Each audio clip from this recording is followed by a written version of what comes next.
What is good, you beautiful bunch of savages? It is Primetime 103 FSK Fadinator versus Hey It's Fran.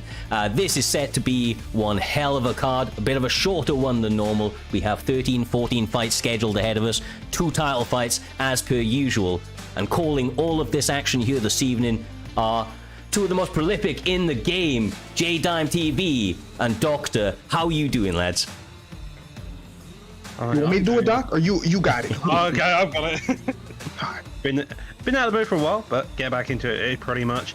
As you said though, Cyrus, short card, but it's packed full of action.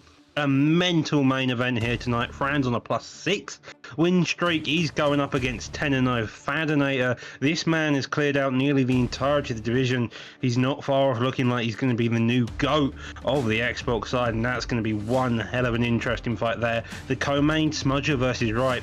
Ripe's had a title shot before. He's gone on another win streak. He's now fighting a new title holder of Smudger, so that's going to be a wild one. The main card is stacked from top to bottom here, Jay. And that's without even getting into the prelims.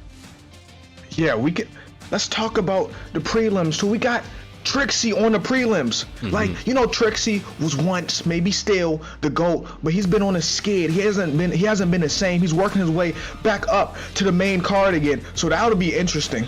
Yeah, brother.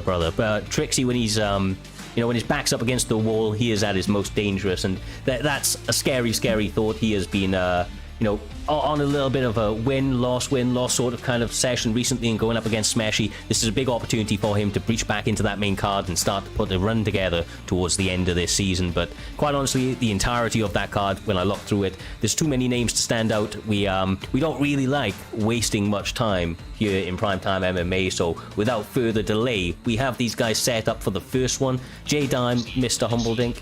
It is going to be between M-Town's finest and Materials. I just got called humble.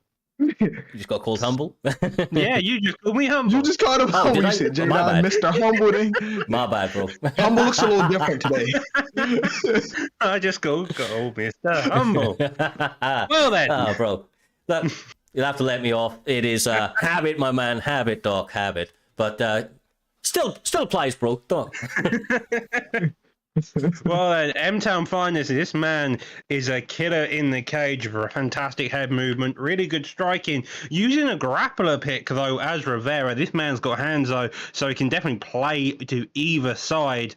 You got to imagine, Jay, M-Town's one going to mix it all in, especially against an up-and-comer of Materials. Haven't seen, I think this is his live debut, and using a pick like Frankie Edgar, definitely out there. Yeah, you're right. And Materials has an advantage. We have no tape on him. I've never seen him in my life. We don't know if he's a striker or a grappler, so it may take M-Town's finds a little bit just to get adjusted to figure out what he's trying to do, Cyrus. Yeah, exactly right. And quite honestly, one little bit of a tidbit of information for you. Materials is the man that we are streaming from. He has got his microphone on, and I can actually hear that he's listening to the commentary, so he's going to be looking out for tips and tricks as we continue along. Hopefully he mutes his mic, though, so that we can have audio on the fight, because these guys are throwing some heavy shots right now. It'd be nice to hear the impacts of those.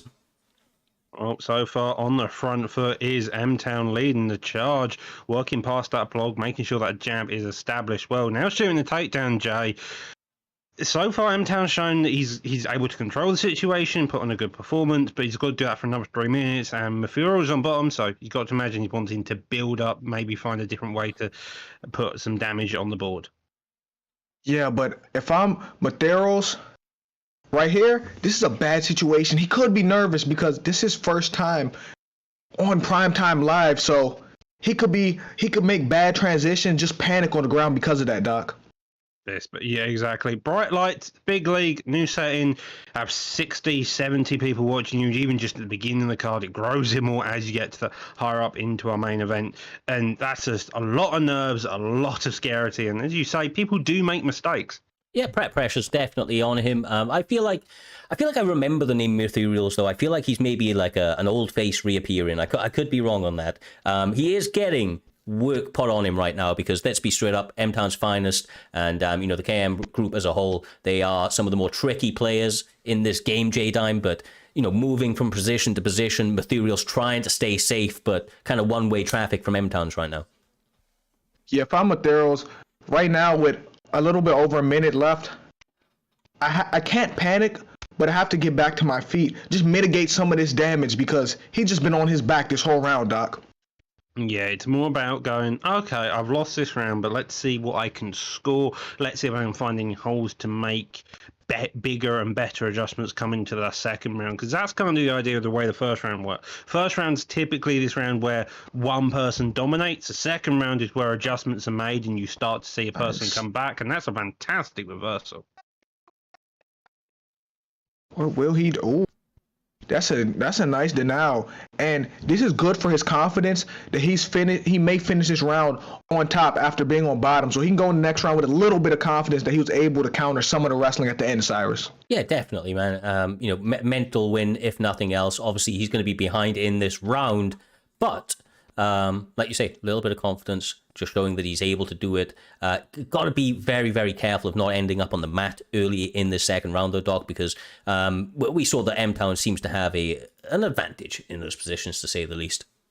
Yeah, it definitely does seem to be M-Town's prerogative to get down there, to hold him, to cause a bit of havoc. So the big adjustments you expect to see from Edgar coming into the second round will be more keeping on the feet, you playing a longer distance. A lot of the time, if you're able to keep that distance, it's a harder time to shoot a takedown. They can't really get in, make it dirty, and then that leads to a takedown typically, Joe.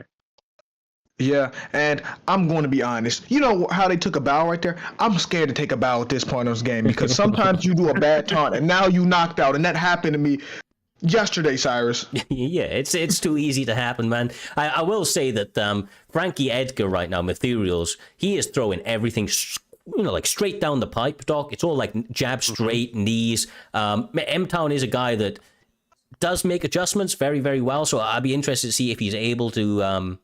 I paused that shit. If he's able to adjust to that, but... Right now, he's on the mat and now on bottom, so I suppose it's down to Material now to showcase his top control. The harder aspect of this game is the bottom game, so it's a good idea for Material to see how it does. Does end up just kind of ending up in sprawl, not much real damage, a bit of body damage, bit to the stand, but that's really it. Right now, a lot of the time he's playing on that back foot. M-Town's doing a fantastic job of this pressure, and that's also doing a lot of the damage. You have this combination of pressure striking and grappling threat using the Rivera pick that's just making Materials very not wanting to engage as much. See a lot of jab straights, but not much in the hooks or the uppercuts that could really do some damage right now. Oh, nice knee. Yeah, and this has nothing to do with this fight, but every time I see Frankie Edgar, I think about him getting kneed in the face. Like, that's just forever in my head. Yeah, I think it's a front kick. It is sad, but it is true. You know, the Ray Maynard fights and stuff, they're in the back of the mind, but recency, oh my God. Like I say, everything's down the center. That knee has been doing some work for him as well. Kind of landing, but always seems to be blocked. So I don't know how many more Rivieras can take of it, Doc, but he is marching forward, taking that center, throwing shot after shot at Material right now, keeping him real honest. Yeah, M-Town's starting to use that straight a bit more. Lovely counter to the knees. Yeah, you have a guy for spamming knees per se. Not spamming in this case, but using a lot of knees. You can use that straight, then an uppercut. Those types of combos just get that distance, do a lot of damage as well, and you can really cause havoc. Edgar really wanting to work that body quite heavily. Lovely clinch attempt. Don't see the tie whip very often, but when utilized correctly, it can do stuff like this and just start to make your game more dirty, and it frustrates your opponent, which at the end of the day is a very good way of winning a fight.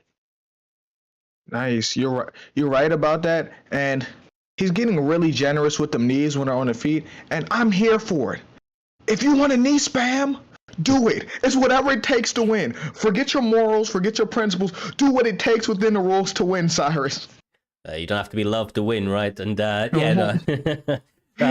Material right now is kind of doing exactly what Doc was saying. I feel like he's trying to frustrate M-Town, especially with this full guard work, just continuing to almost pitter-patter. I know this does do damage, Doc, but not a great deal, right? It's more just kind of continuing to keep it on your opponent.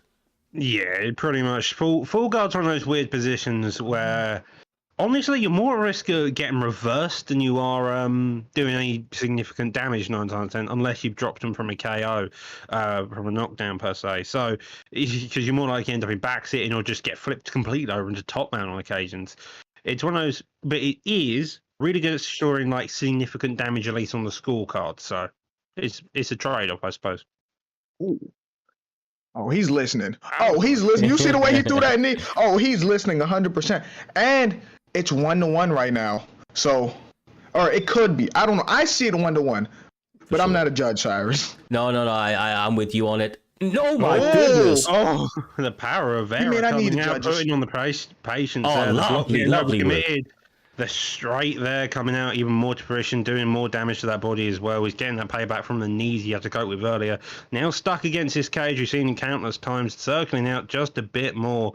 But M-Town not wanting to stop any of the damage he's putting on here, Joe. Yeah, but if I'm Materials, I've been stunned already in this round. I wouldn't shoot for no takedown. I have to press the action. Don't get caught on that cage, because that's when it's going to end. If you get stuck on that cage, there's nowhere to go, Cyrus. No, 100%. And M-Town seems to be disrespecting the striking of Materials. He's thrown 4 body shots in a row, feels like he's untouchable, has to be careful not to walk on to a flurry of shots from Edgar. This calm, controlled chaos that M-Town is bringing is doing the right amount of work right now, Doctor, but just has to be careful not to let all that good work slip away from him. Yeah, it's one of the most dangerous positions you can have is when someone's pinned against a corner with no way out. But the combo of M-Town is just going, I don't care, I want to put on this pace. Clinch knees coming out, a lovely exit on the uppercut there. But M-Town continuing forward, he has trust in the Rivera power, and he gets a beautiful... Oh, the game sold him.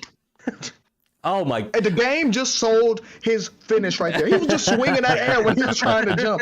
Listen, that is EA Sports' fault if this goes to decision, guys. Yeah, it's in the game, brother. It's in the game. Frankie Edgar still alive for right now, but he is hurt. Trying to do all he can, throws out a clinch attempt, but Jimmy just planting on that straight. I mean, his straight is goddamn clean here this evening, Doc. He has hit it basically every time he's thrown it. Except that.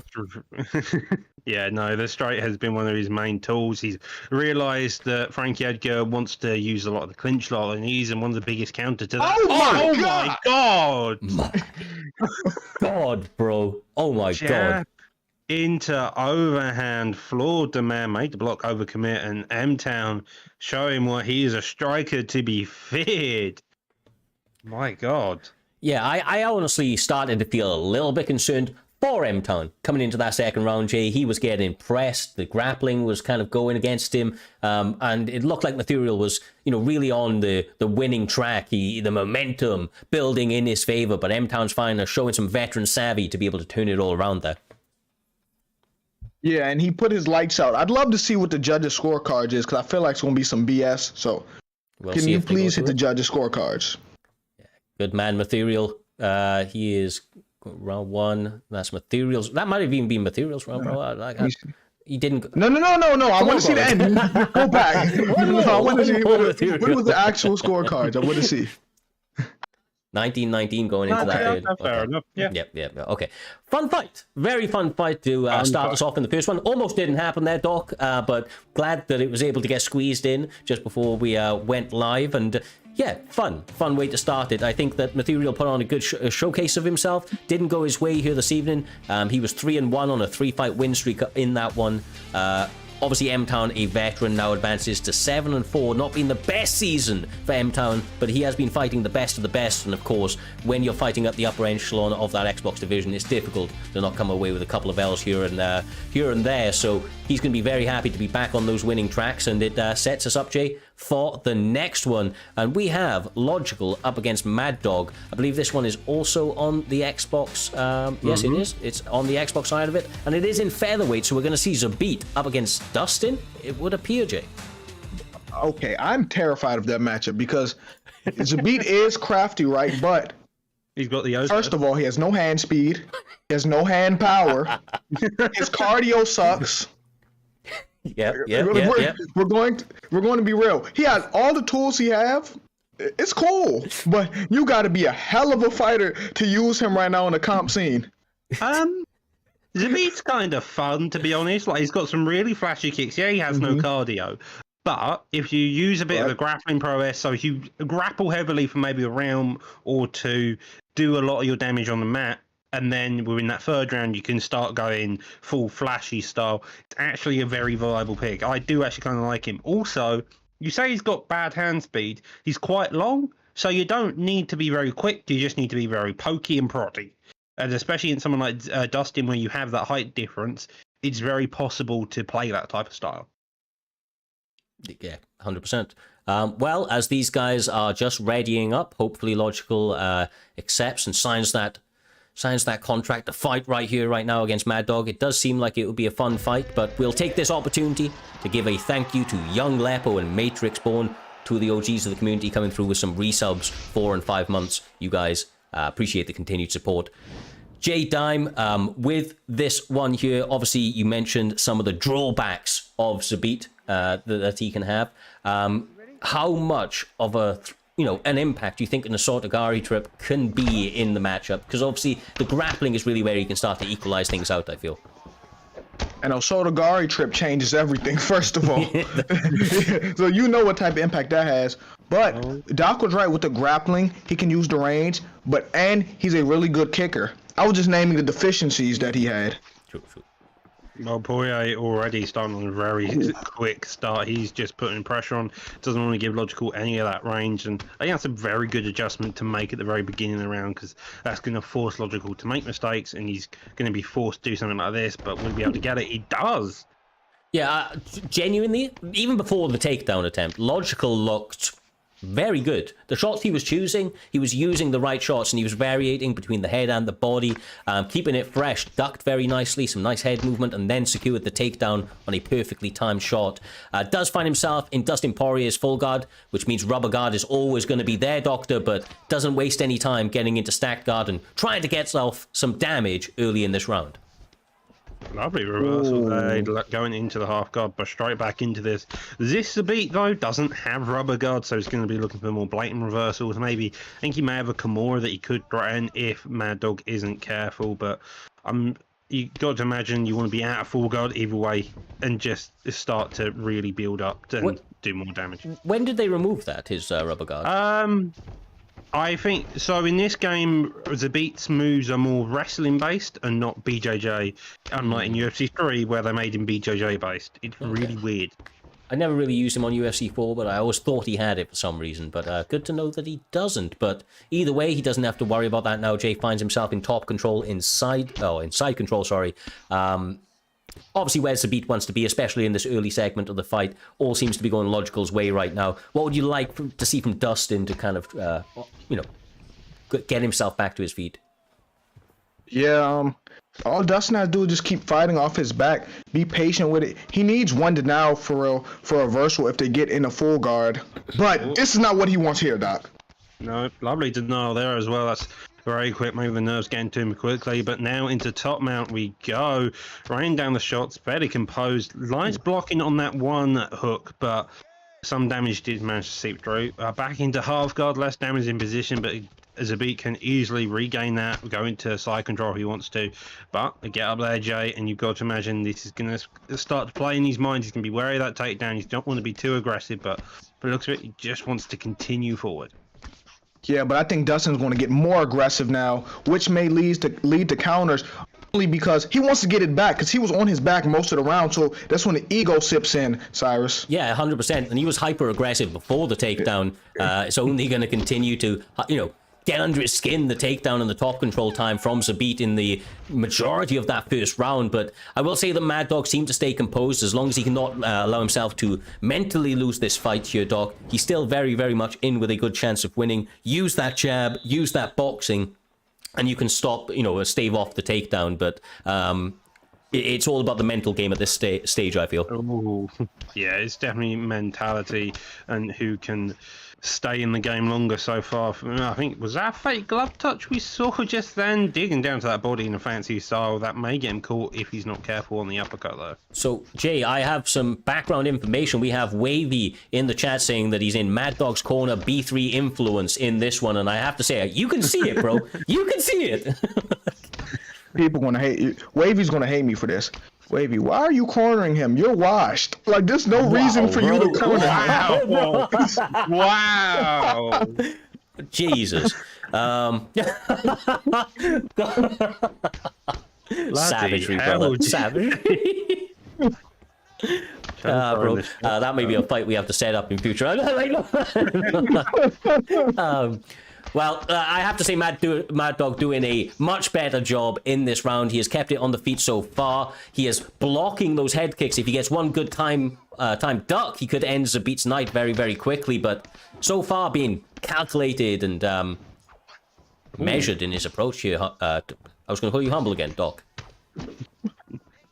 Yeah, no, he is actually staying really well composed. I'm loving the start from both of these dudes because Logical knows he wants a takedown, but he's also making sure he's engaging in the striking so he isn't overwhelmed. And Poirier is using a very good amount of head movement that's making it tricky to be able to hit. Like you saw the slipping shot, so it kind of avoids like that, where it just avoids the uppercuts, or which can cause some serious damage. Lovely takedown, but also a lovely denial there. The bodywork, the stamina. Bro, this might be one of the most frustrating Zabit players to come up against. Logical pulling out all of the tricks of the trades out here. But look at Mad Dog throwing from the fences. It's hard not, like, you're not meant to have favorites right now, but I have to say, Mad Dog's doing the right thing to bring out a little bit of favoritism. He's trying, but Logical's clamping down in these positions here, Doc. Yeah, no, he's doing good. I mean, both of them are putting on really good performances. Logical's using every style that you can imagine using clinch. The only thing he hasn't used is an Oscar Gari. A guillotine is on the table. I mean, if he's confident in his sub defense, he can roll into top mount. Even more, he can get it. Now deciding to commit to it as he rolls into this position. Could get a reverse, but if he manages to get into the late stage, that top mount, you can do some serious damage. 40 seconds left on the clock. Even in top mount can still cause the end of the fight. Yeah, he's about to flip him. Yeah. Nice. Perfect. I mean, that was a win-win situation's final 25 seconds. Ground and pound is about to be rained down. Nice denial. Nice denial from Mad Dog to keep himself from taking any more damage at the end of this round. Eesh. Here's the thing about this. I'm kind of concerned. Zabit's doing great, but I'm concerned about his cardio going to the next with that 89 cardio. That's what I'm concerned about. I want to see how much stamina he gets back after this round, Doc. Yeah, it's going to be interesting to see. But on the scorecards, I think Logical's 2 up. That's actually quite a good amount of stamina, especially with how Dustin's doing.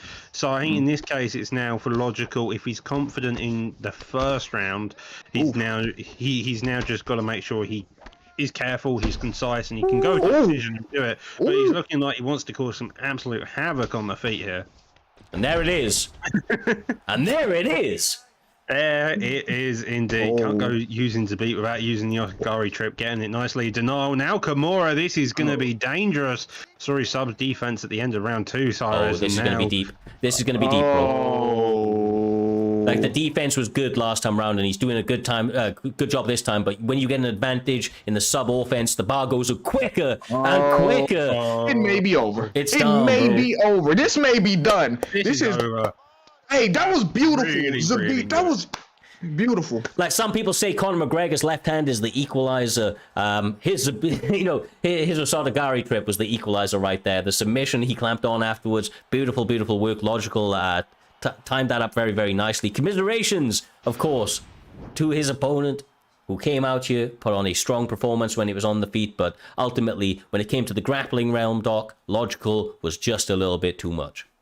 Yeah, Logical. He showed all aspects of the game there. He was willing to go on the feet. He was willing to play the right game there. Then he was also willing to showcase his grappling, put the ground and pound on in top mount. Got an idea of the sub defense within the guillotine at the end of round 2. Realized, okay, this is somewhere I can go. Then went to that. Got the Oscar Gari. Got the Kimura, and it was he ticked every box to get to that position. He looked fantastic. Beautiful. Yep. Exactly right, brother. Exactly right. Well, another one. Bites the dust almost. Beautiful, beautiful performance once again. Don't get too many submissions, to be honest with you. They're few and far between, so probably submission of the night right there, unless somebody else pulls it out of the bag. with that all being said, though, we are burning through it. Those are our early prelims in the bag. We are going to SDK Reaper up against Titch next. I do believe, Doc. Please correct me if I'm wrong. I believe so. Okay, good stuff, good stuff. Well, just getting to get these guys lobbied. I know that there were some potential connection issues previously, so just going to get some word right now because that may not be... Oh, no, different stream. Okay, there it is. Do apologize there, people. This is a live broadcast, and as such, things will change on a dime. Talking about dime, J-Dime. Reaper, recent opponent. You've seen the type of madness that this guy brings to the table. You know, all controversy aside, what do you make of Reaper's boxing going into this one? Because Titch, from what I can see, is coming in with a solid kickboxing style. We're going to actually see Darren Till for the first time in a long time. And, you know, the Masvidal v. Darren Till bit, I just feel like it's a fun one. So what do you make of Reaper's boxing? Obviously, I've never fought him, so I'd be interested to see what you think, bro. Okay. Reaper has underrated striking. We seen last week against Ripe, it was a very close fight where Reaper, even though he lost, that may have been the best Reaper I have ever seen at that point. It was against a high-level opponent. He looked good. But I played Tech recently, and Tech has pretty good kickboxing. And I think Reaper, if he wants success, he has to... This gonna sound crazy. He has to use his brain. Don't get into a crazy brawl. Just be the composed Reaper we seen last week. Couldn't agree more. We will see how he approaches this one as they touch them up, Doctor. And now in the center of the K, Jorge Masvidal. Throwing a kick against Darren Till that close. Stick to the boxing, my man. It's not going to be a good night for you otherwise. You would assume so. Reaper loves Colby Covington. Sadly, he's on the prelim 4-star, as is the rule. So he chose Masvidal. I remember him mentioning about having to use Masvidal as a bit of blasphemy, but hey, those kicks in the pocket, a bit of a scary time, but I admit that it may be some idea. Calf kicks can stun your opponent. You can land a couple of shots afterwards, but you have to time them. Oh, like he timed that head kick landing cleanly. Let's see the composure. Reaper has to keep his composure here. Honestly, he has to. And he has to get off that cage because Tech is doing all he wants to him right now. It looks like abuse. God. This is child abuse. Bro, Reaper ain't no child. He looks like one right now. That's bad. Well, adding pressure to the situation, Mr. Humbledick comes through and says he's going to give 5 subs if Reaper wins. Reaper right now on the receiving end of a flurry of shots. He's not going to want to lose this fight. They were on a solid 200. I know that there was connection issues earlier, so I was honestly surprised that this one ended up going ahead, but they're still throwing hand stock, and they're not wasting any time, just kind of letting it all loose. Yeah, so far the major shots haven't been hands, they've been the kicks of Darren Till, but as we continue going deeper into this fight, Reaper's gained a bit more composure. He, at points, whenever he seems to move his head, it does seem to be nearly leaning into a shot at points, but so far so well for both guys. Till definitely leading the fight here, Jay. A long time to work though. That's bad. I mean, J-Dam, I think that Doc brought up a really good point. You know, he is preemptively moving his head, and Titch is throwing lead hooks to catch him. This might be it, though. Never mind about all of that. Oh my gosh, Tech is... I'm not gonna...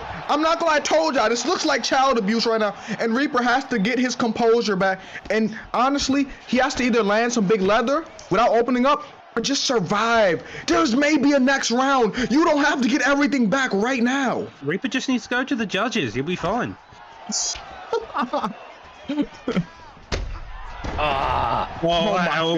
Jesus, Reaper is getting utterly blasted.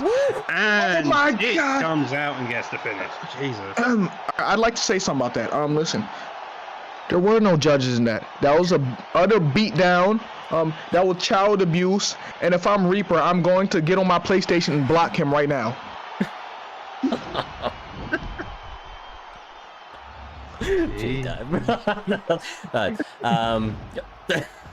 I wouldn't go as far as saying it was that type of abuse, brother, but he did definitely get a bit of a beating right there, Titch. Lit him up with some hands. I don't know. I think that Reaper was a little frustrated going into that one. I know that. Well, I don't know. We'll have to see. Either way, though, Titch gets his hand raised. Correct me if I'm wrong, but I think this guy at the moment is on like a 3-fight, 4-fight win streak. Yeah, 3-fight win streak. He's currently undefeated, so moves to 3-0. He was ranked number 18 in the division.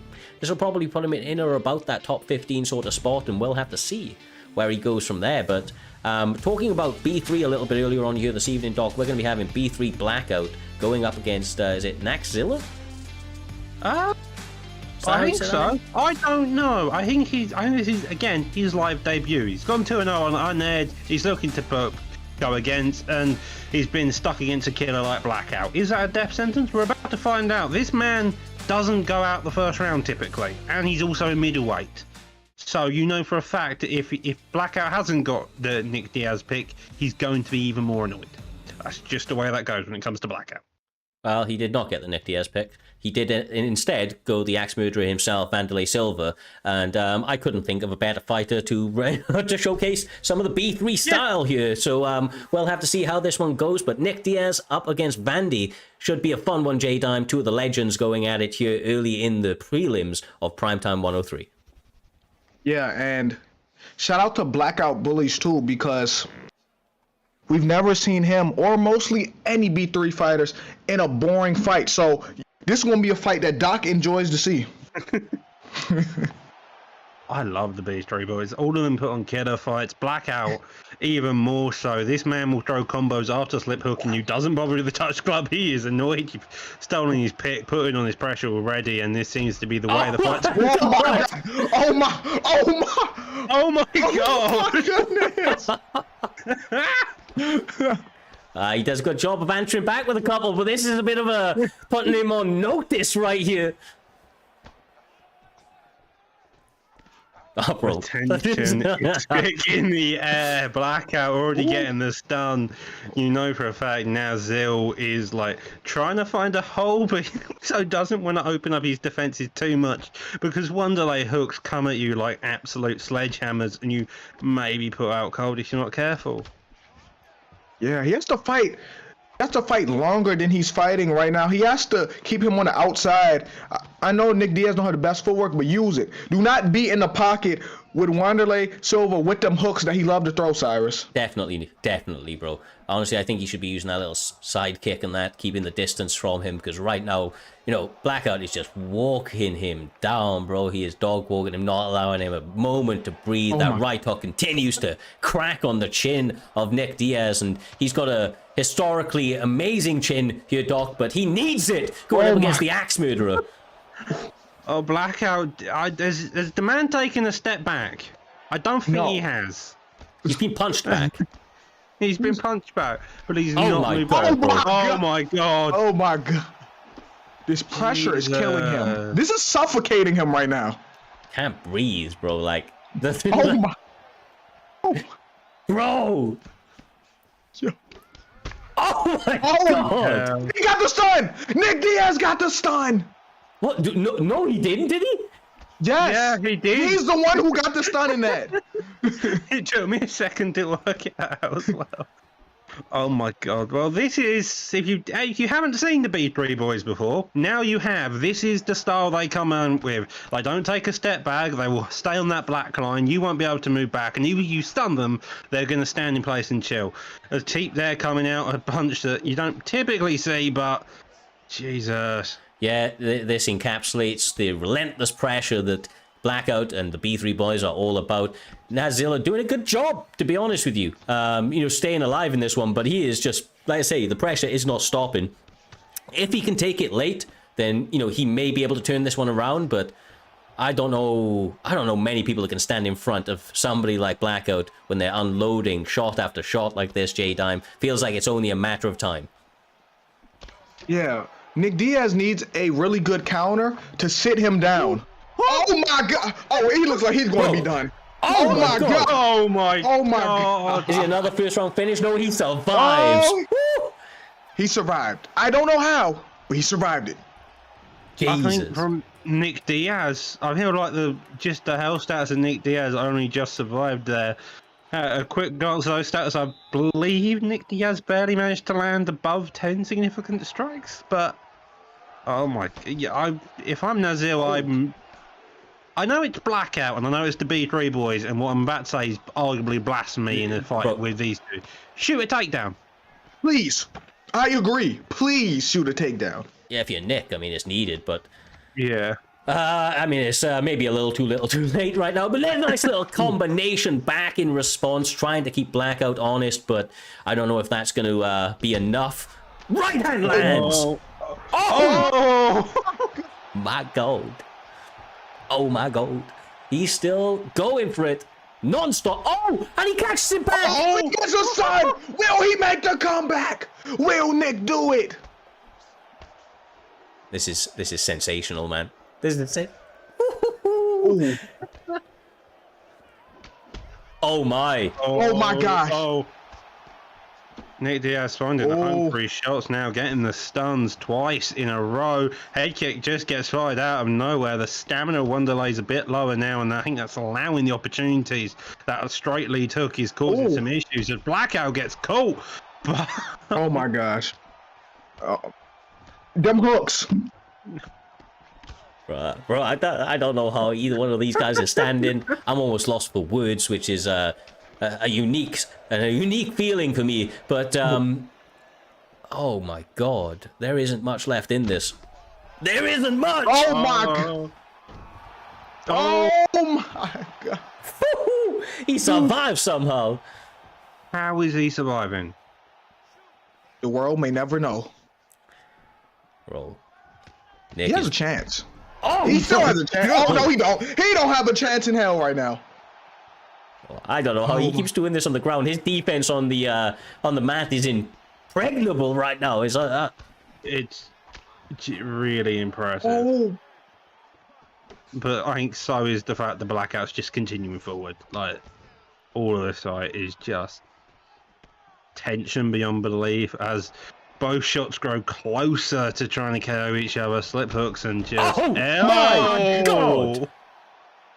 Fight of the night contender, knockout of the night contender. That was some beautiful destruction right there. Jesus.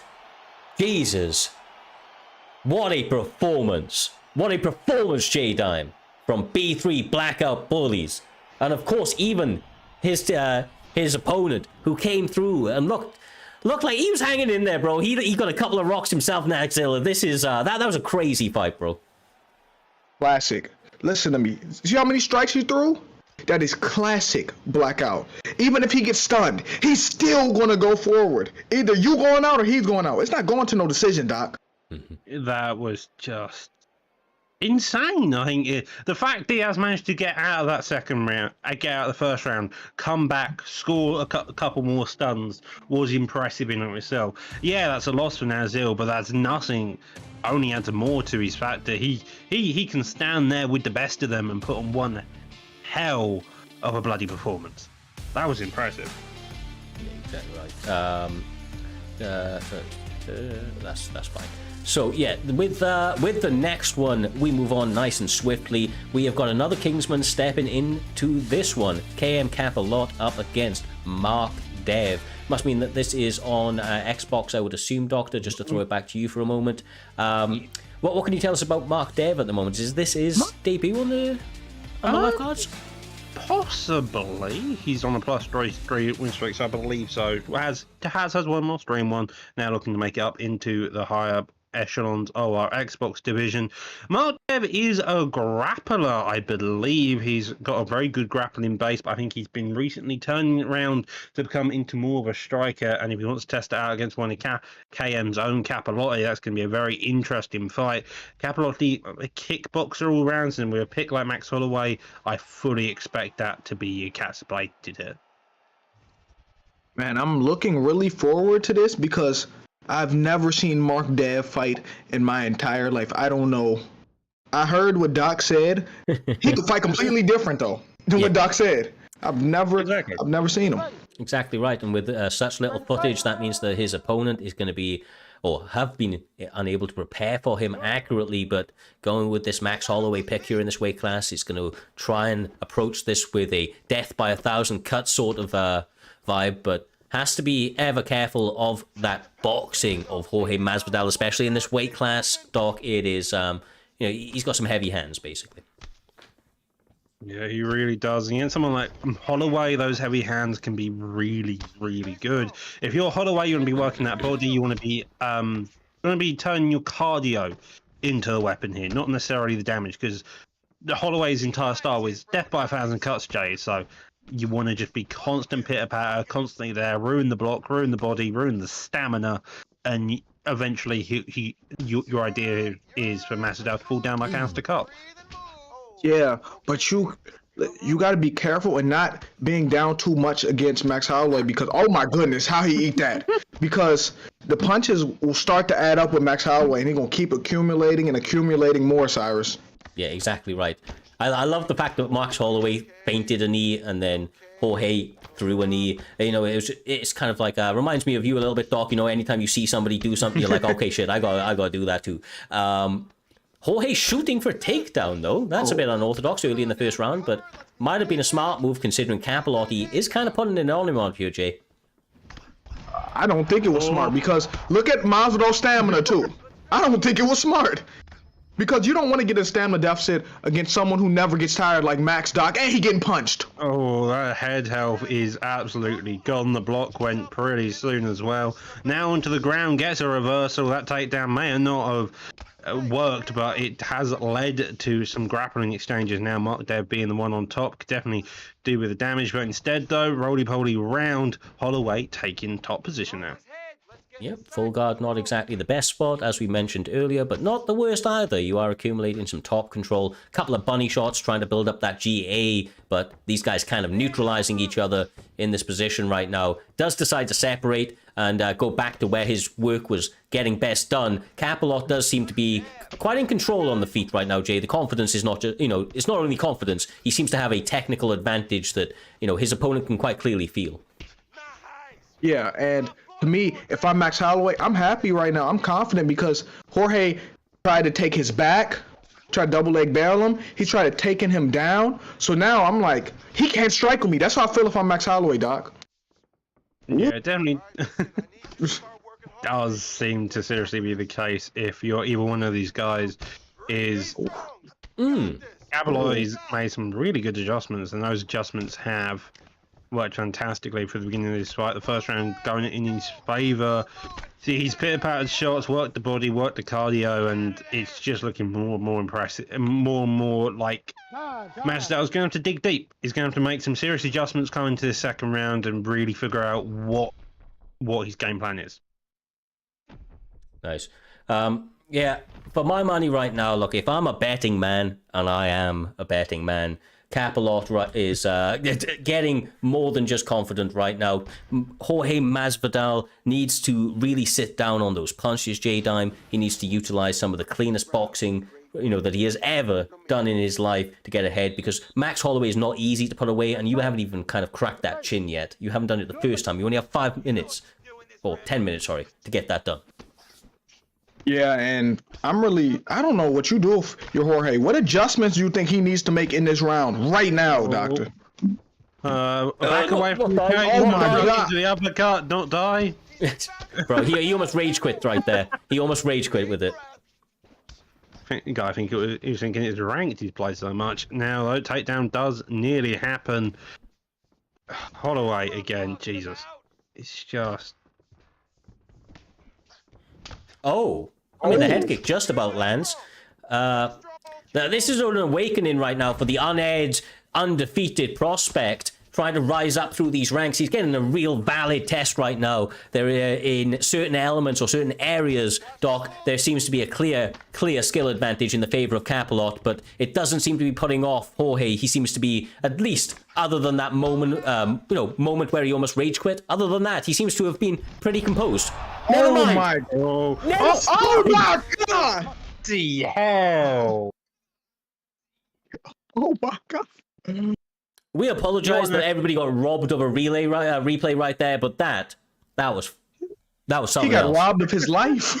Yeah, bro, that was something else. Jesus, man, like what the fuck? The head kick that did he just win knockout of the night right there? Is that That was knockdown of the night. That was beat down of the night. There was a lot of things right there. Like that's a contend. I mean, how many fights are we? We're like 5, 6 fights in right now, and we've already got 3, 4 awards possibly going to people. Like, it's only going to get better from here. And Jesus, we're not even at the end of the prelims yet. Yeah, exactly, Rob. Exactly. Jesus. Look, we move upwards and onwards. We're going to keep this train on going right here. We are going to be having WR Demo up against Ginger. Now, obviously, Demo's been around for a little while, I do believe. Is WR a new camp, though, right? What remains, yeah? Yeah, it's a new camp that was made. Vuck is in it, Demo's in it, and there's other people in it. They just made that camp. Because remember, we remember Demo as Raw Demo recently. Yeah. But now he's left and he's joined this new camp called WR. I apologize that I keep oh no, it means what remains. There we go. I remember now. It's what remains of, and then in this case it'll be Demo. So we're going to be an interesting pick with Sadiq Yusuf. Man's actually got really good hands. New camp and everything, right? Means there's a lot of pressure on and everything else and all that type of stuff. But Demo's been around the scene. He knows he knows what's what. I will say though that Ginger Ninja looked like he was on another level last time out, Jay. He came out, put on one of the most entertaining fights of the night, was in a kind of almost like Rock'em Sock'em Robots, but he was fighting at his best when the pressure was on. So I feel like that may bring out the best of him again. We will have to see, if that mythical creature of Ginger comes out. I'm actually very interested in this match, and Ginger did look good recently, but I will never see a Ginger better than him that one Grand Prix. I don't know where that guy went. That was like one time only. That was limited edition, Doc. Yeah, beating the likes of Dirty Dave and such. It was Ginger during that point. He was on a tear. It was madness. I think right now he's 2-0. He's looking to go back on another tear, and with so far with how he's looked, he's looking like he could definitely make that 3-0. That leg kick there is being a killer, and it's going to cause some massive issues. Lovely takedown there, defense there, as he gets Paul guarded on. Yeah, I mean, Yusuf is maybe not the pick for a grappler, but I will say that Demo quite clearly knows his shit on the ground. I mean, after a double takedown, chain takedown failure, he pulls guard and is clamping down in this position pretty nicely, although a nice little movement forward into half guard there from Dustin Poirier, J-Dime. You know that this isn't where Ginger wants to be, though, right? Yeah, we can say that, but I feel like if I'm on top, I'm winning. He's not on top anymore, Doc. He's not on top. But you do have rubber guard as a possibility here, though. So if you're Ginger, you probably look for that. Maybe look for a quick reversal. If not, build some GA as he's doing. Try to figure out how good his deniers are, what you can deny. Understand if anything going that way. Now, rubber guard here. Going to be arguably looking for a reversal, but maybe damage is also an option. Oh, Sadiq Yusuf. You do know what's crazy? When it comes to Sadiq Yusuf, I was really high on him until Arnold Allen beat him up. But Sadiq Yusuf is just a solid fighter. Keep his hand tight, solid boxing. He's just a solid, well-rounded fighter, Cyrus. Yeah, fundamentally strong in virtually every area is Sadiq Yusuf. Like I say, right now, he's showcasing his grappling, which was a little bit unexpected, but does get reversed. Beautiful work by the Ginger Ninja. Once again, though, Doc, he needs to separate, and let those hands go, because that's where Ginger is at his absolute best. I mean, as you say, like, he goes into top mount, he could definitely let these hands go here, as he does, so raining down shots competitively, working through that block, couple of straights, also landing cleanly. Now deny. This could be a very dangerous position as he continues on the ground and pound raining. Lovely. The first round finish. I take back everything I said, J-Dime. I take it all back. He's doing some work on the mat right now. And here's the thing, Demo's panicking too now. The tides have turned. It's over. Ginger Ninja with the W.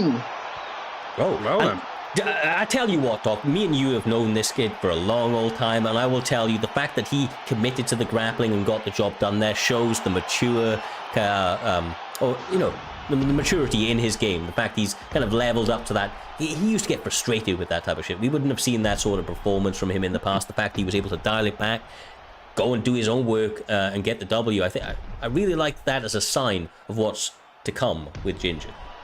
I do completely agree. Ginger used to be a fighter that, when you used to him in the early days of UFC 4, even UFC 3, he lacked fight IQ in some areas. He just didn't know what to do. He didn't know how to pitch. So he didn't know how to change game plan on the fly.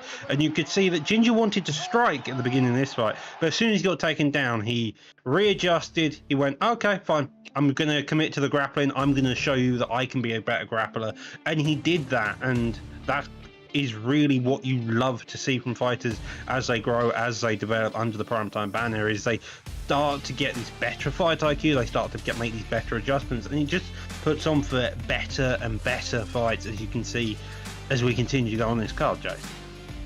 Yeah, and that was a beautiful performance by Ginger. He's not the one who took it to the mat, but when it got to the mat, Ginger got his bearings, and when he had Demo top mount, Demo panicked, and Ginger took advantage and did what he was supposed to do. Exactly right, my man. Exactly right. Well, guys, everybody, we are burning through this card at record pace right now, and we're not going to let that action stop anytime soon. We are upwards and onwards to the next one. Former title challenger in Ali 10 up against DV Butler. Obviously, Ali coming back with a nice little win in his last time out here, Doc, but he's going up against a guy that's quite literally off a murdering spree. He is currently on a 3-fight win streak, I believe all by finishes. Butler is showing up and showing that he's game here this evening. Yeah, exactly.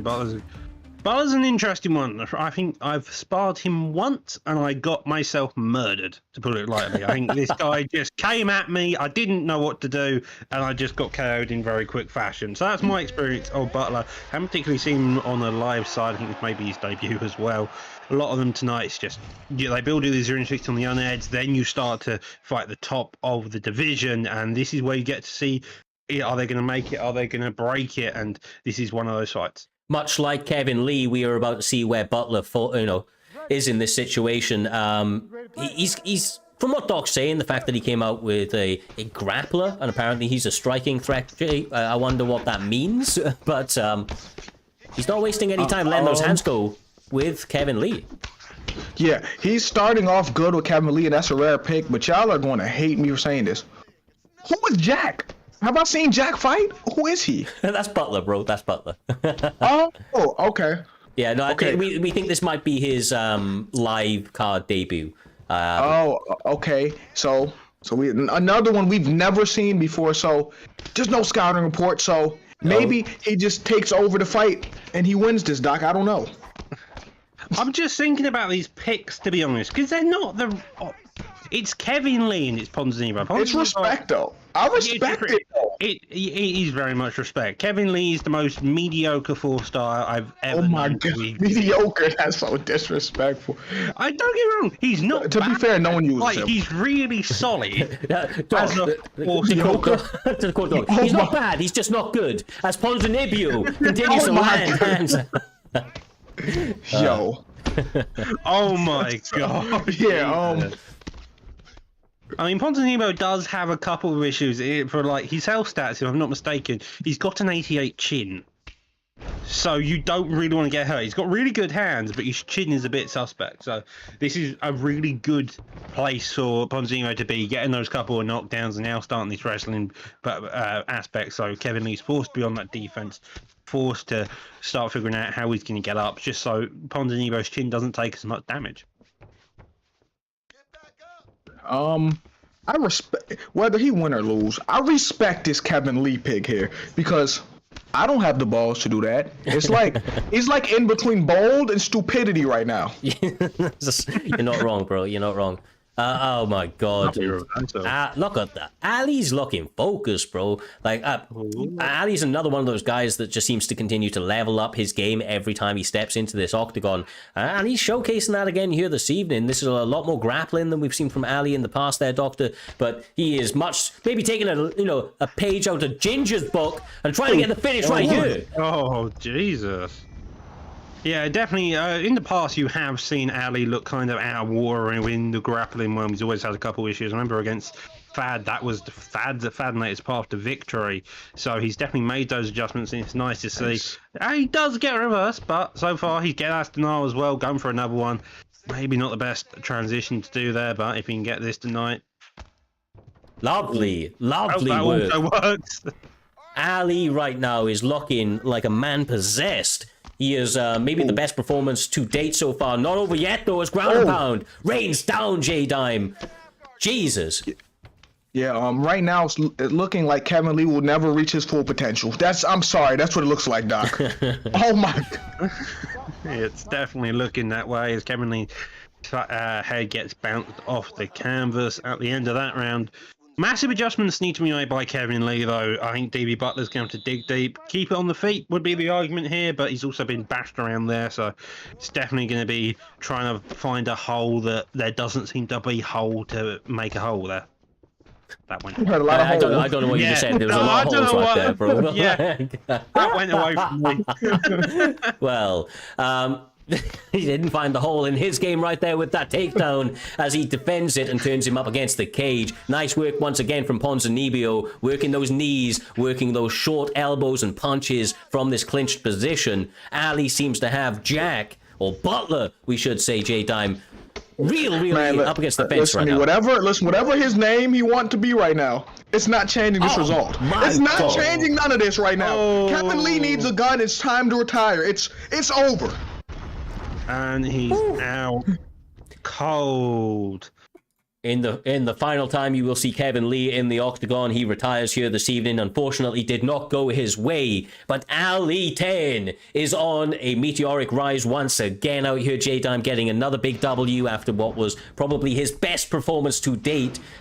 He looks sensational here this evening. Put it on a good opponent who, like I said, I don't think was defeated. I think he was undefeated at this stage. So, no, he wasn't undefeated, sorry. He was on a 3-fight win streak. Going up against a guy on a 3-fight win streak, and he made it look easy out there. Yeah, he looked really, really good. That grappling. I mean, another thing to note just about that fight was, I didn't notice until the very end, he needs his opponent's legs. So his power was shot. If you looked at these leg stats just the end of that, his legs were basically gone. And that was through a couple of sneaky leg kicks. And a lot of knee into that leg was in that clinch position. That's really good fight IQ, and it's nice to see people using those knees because they do permanent leg health. They do a tiny amount of permanent leg health damage, so it just kills your legs very quickly, Joe. Kevin Lee, this is me being serious, Kevin Lee. Listen, you had a great career. You had a great career. Like, you have a lot of potential. There's a reason you retired last week.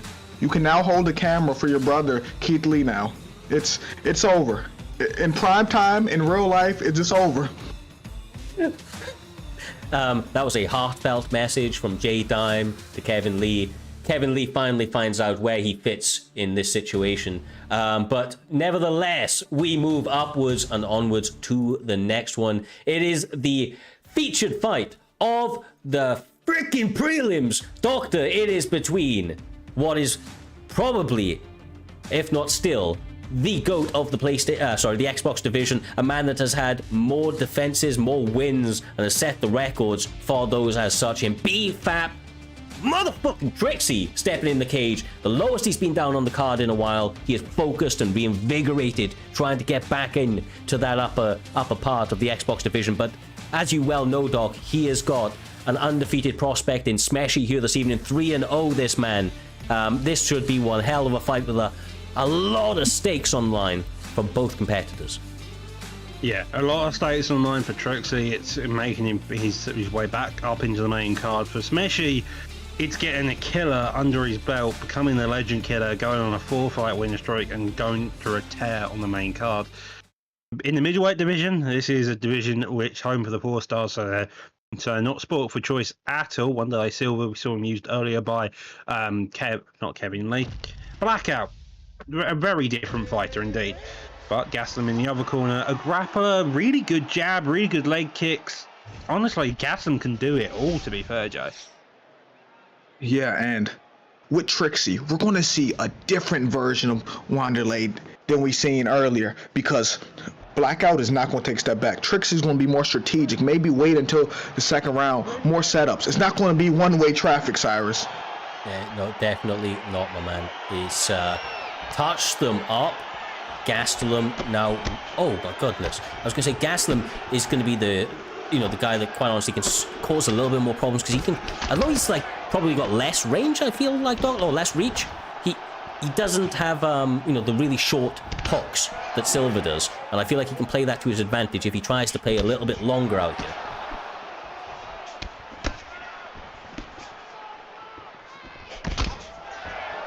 I'm Doc.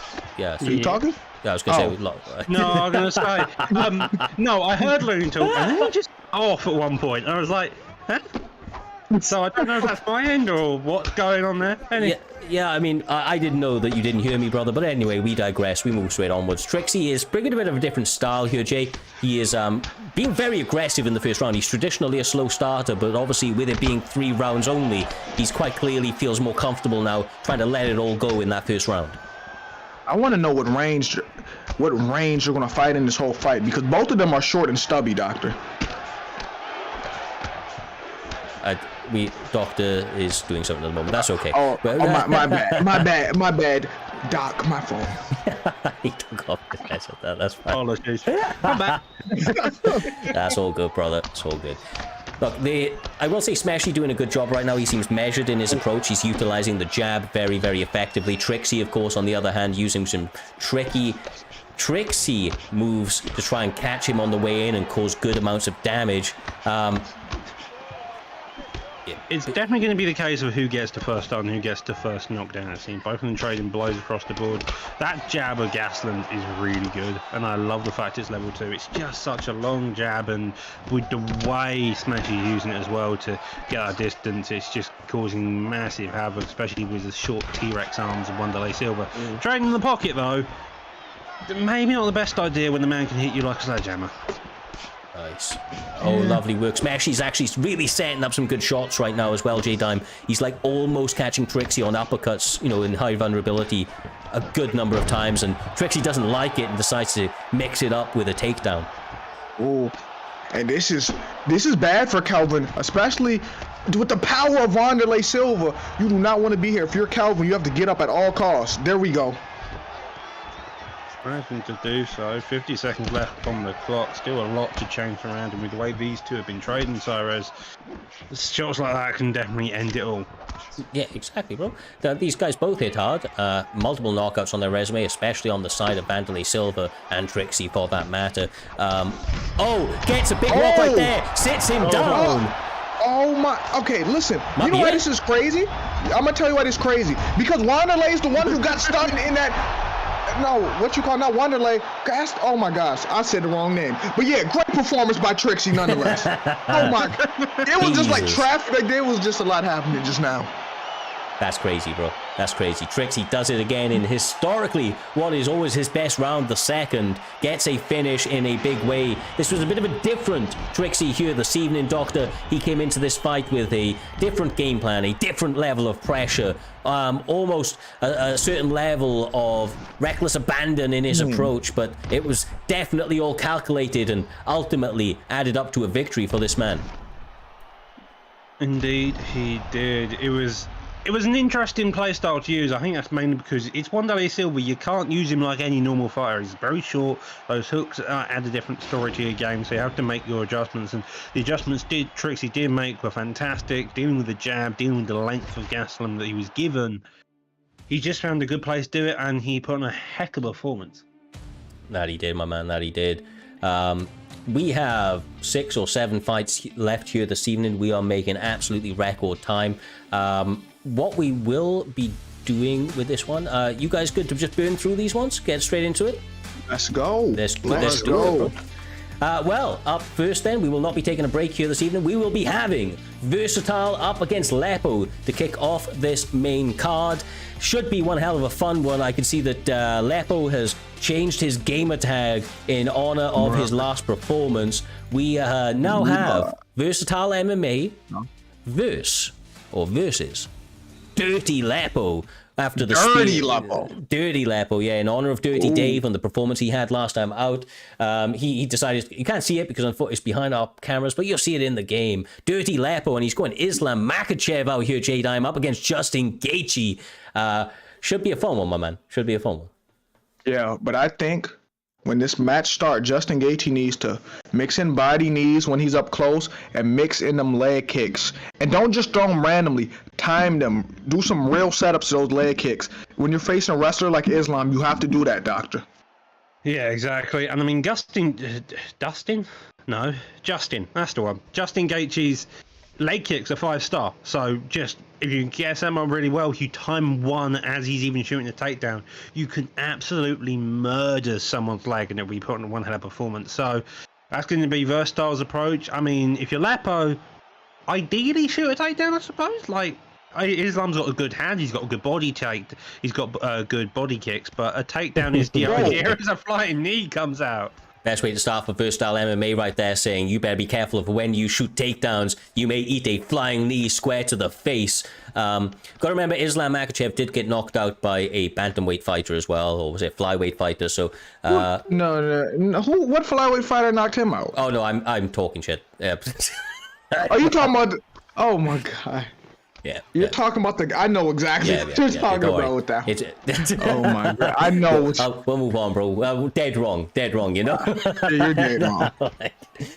Head kick comes out, nearly hits him, but takedown being shot. What? Well, he used it. He used his wrestling. He used his Division I wrestling. Who would have thought? Oh, never mind. Well, you know, if you've ever seen Gaethje wrestle in the past, where he got the highlight name from, it was often for taking his opponents down, slamming them, but then he would often be back on his feet just looking to do it again, so doesn't want to stay there for too long, dog. I think that's actually a smart move.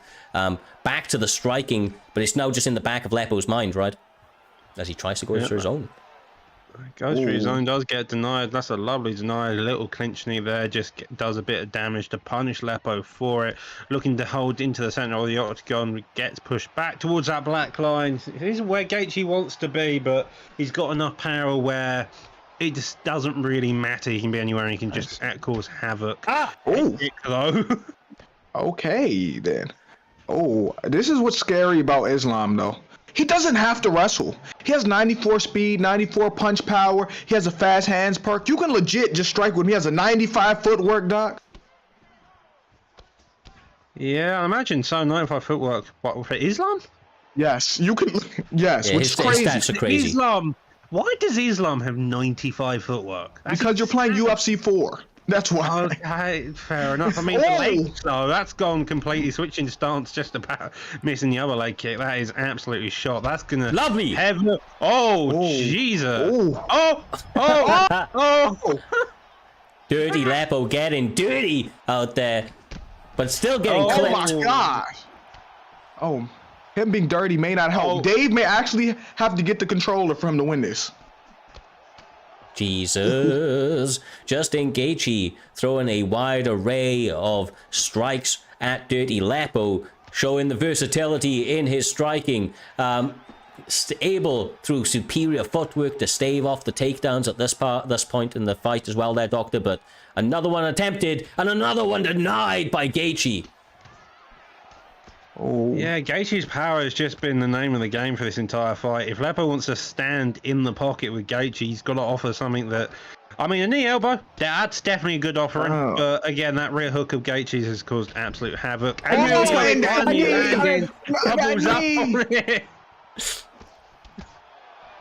my goodness. That right leg of Islam is shot. The head health isn't far behind. If you're Justin Gaethje, you are happy with round one performance. You're confident going to the second. And if you're Lapo, Jay, you probably want to be shooting the takedown right about now. Well, that's 7 shots, and it 7 still denied. didn't work. It still didn't work. If you're Lapo right now, you want to give the OG the controller. You want to give Dirty Dave the controller at this point. I mean, it is a Hail Mary moment for Islam Makhachev and Dirty Lapo, because Versatile MMA running away with this one. Does eat a leave overhand right there, but... Oh my... Oh, brutal. Oh my goodness. This may be the fall of Islam Makhachev, the fall of the Dagestani dumbass. It may be over. Beautiful work. Shot, he lands cleanly, flush on that block, nearly got counters there, but backing out the corner, still working those calf kicks when he can. Second round, 3 minutes left to work, and it's engaged. How many knockdowns? Like 3, 4 knockdowns already. Head kick comes out there. Yeah, I mean, he's got almost as many knockdowns as he has takedown denials. Oh my Beautiful work, versatile MMA, pitching almost a perfect fight right now. Woo! Oh, This is a beatdown. This is not a fight right now. This is a beatdown. Oh, nice. I don't know what you do. If I'm Islam, what's the adjustment we're making here, Doc? I don't even know. It's insanity. The biggest success he's had in this fight is when he was stunned and threw a stunned elbow. Oh, that was nice. I mean, just doesn't really have much left though.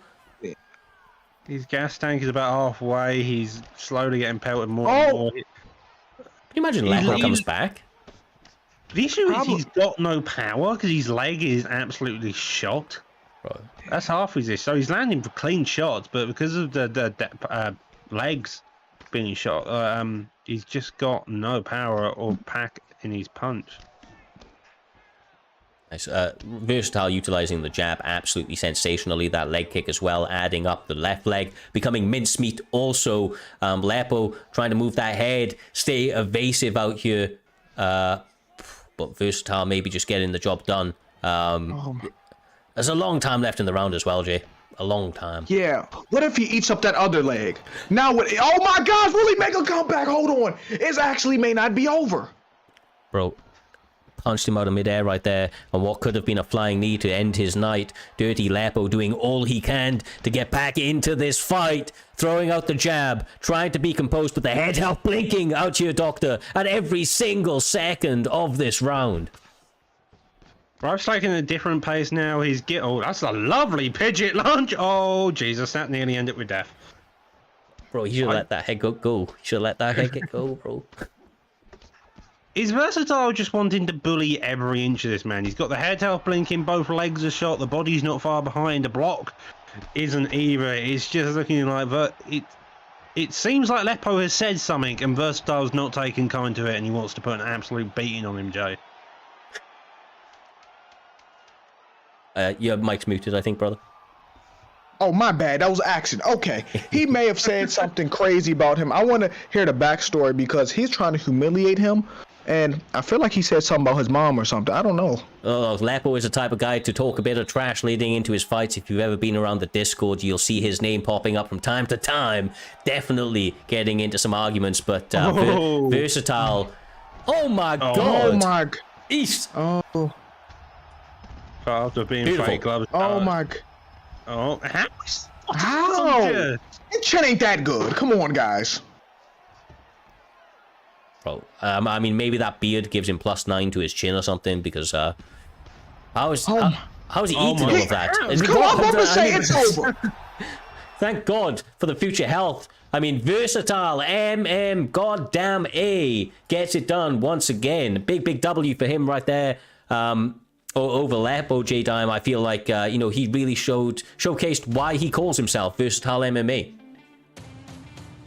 Listen, it's versus style. You got to get it right. It's a versus style. It does say versus style, and I continue. I don't actually read any of this. I do that, whole make it up in the middle, right? I see the first and the last letters, and I just make it up, bro. But no, versus style, which is an even better name, to be quite honest with you. Because he beat him in style. He did, bro. And he showed his versatile game of MMA, too. That he did, my man. That he did. Well, versus style, I will endeavor to try and get your name right going forward. But for the moment there, he rides off into the sunset with a big victory here this evening, Doctor. It does set us up, however, for the next one. And it should be one hell of a fun one. What many have been kind of talking about leading up to this card as maybe one of the sleepers, maybe one of the more highly anticipated fights, and it's gonna be between Frosty MMA and Bossman. KM Frosty up against FSK Bossman. This one, my man, two of the more entertaining people around. I know Bossman's recently been grappling a bunch, so maybe we see that, but Frosty is a through and through striker. Yeah, Frosty through and through. He loves that rear body kick. It's one of the main shots he's throwing. Bossman in his last outing, I can't remember against who. Easy Work it was. Now it just came to mind. He picked Usman. He went complete grappling, and he just continued at relentless pace. Made it all 3 rounds and just absolutely worked and grappled and just went at it on that degree. So now looking at these picks, knowing that fact, you know for a fact that Frosty's picking O'Malley isn't that much of a shock. Expect that rear body kick of O'Malley to come out quite a lot, and expect that 100 cardio of Marab mixed with the takedowns to come into very big use here. Okay, here we go. This is interesting. This is a fight I would want to see in real life, but I'm not gonna lie. Marab has an annoying style for anybody to face because Marab is relentless. Even if he don't get the takedown, he's willing to hold you in a cage like he did to Aldo, Cyrus. Yeah, exactly right. The only thing to crack his chin has been that frozen lake. Outside of that, he's been basically untouchable in this cage. The relentless pressure that he puts on the grappling is something that a lot of people struggle with, but of course Sugar Sean O'Malley has the range and the striking to make anybody's life difficult, and every round starts striking. As you can see, Frosty MMA very, very much utilizing his footwork right now, Doctor, but is getting caught to the body a few times by Marab. Yeah, it's nice to see both of them picking and adjusting their styles as they go. Frosty originally going more for the pressure base, but then ends up playing a bit more distance, start picking and poking, while Marab's just wanting to come forward, work that body where he can, kind of scattergun attempts, hoping to find one opportunity here or there. Did see a takedown earlier on, showing that Frosty does have good takedown defense that he can cope, but there's only so many takedowns you can arguably defend, although, as we saw from our last fight, it is very possible to defend all of them. Yeah, it's actually possible to defend every takedown. You're right. We've seen that. And that's the knee I wanted Sean O'Malley to throw. Throw a knee in between the shots when you're chest to chest with him. So maybe he could take down to a knee. Or if it don't, that body damage will add up, Cyrus. Ooh, yeah, no, I completely and utterly agree with you, but Bossman did time a nice little turning takedown right there, went in on a single leg, turned to the outside, and now finds himself in full guard. But as you can see, Frosty MMA Doc knows his all-round mixed martial arts game, especially in the grappling, and gets back to the feet quickly, instantly opening up with some big kicks. Yeah, happily to engage where he can. Oh, that was a dangerous position. Saw the head how they're starting to blink a little. It's an interesting fight. It's a close fight. It's a technical fight. It looks a bit brawly if you're not careful, but again, both of these guys wanting to put on points where they can. Takedown attempt finally lands. Not that long to work though, but it's still better than nothing you've got to imagine here, Joe.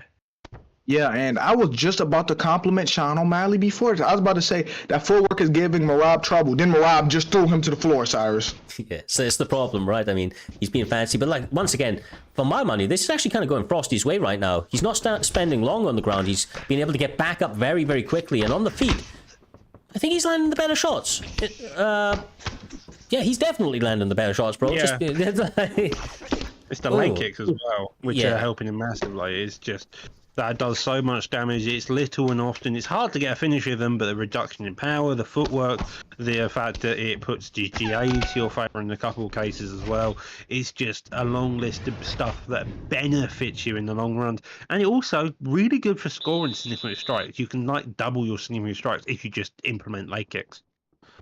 Exactly right. Well, they touch them up for the second one. Instant switch of stance from Sugar Sean O'Malley, maybe seeing something, or the corner giving him some advice coming in between rounds, because it had a lot of quick success as he continues to pepper up the face and then tenderize that leg. Oh! Nearly ducks into the uppercut there, just short of it there, and the leg kicks.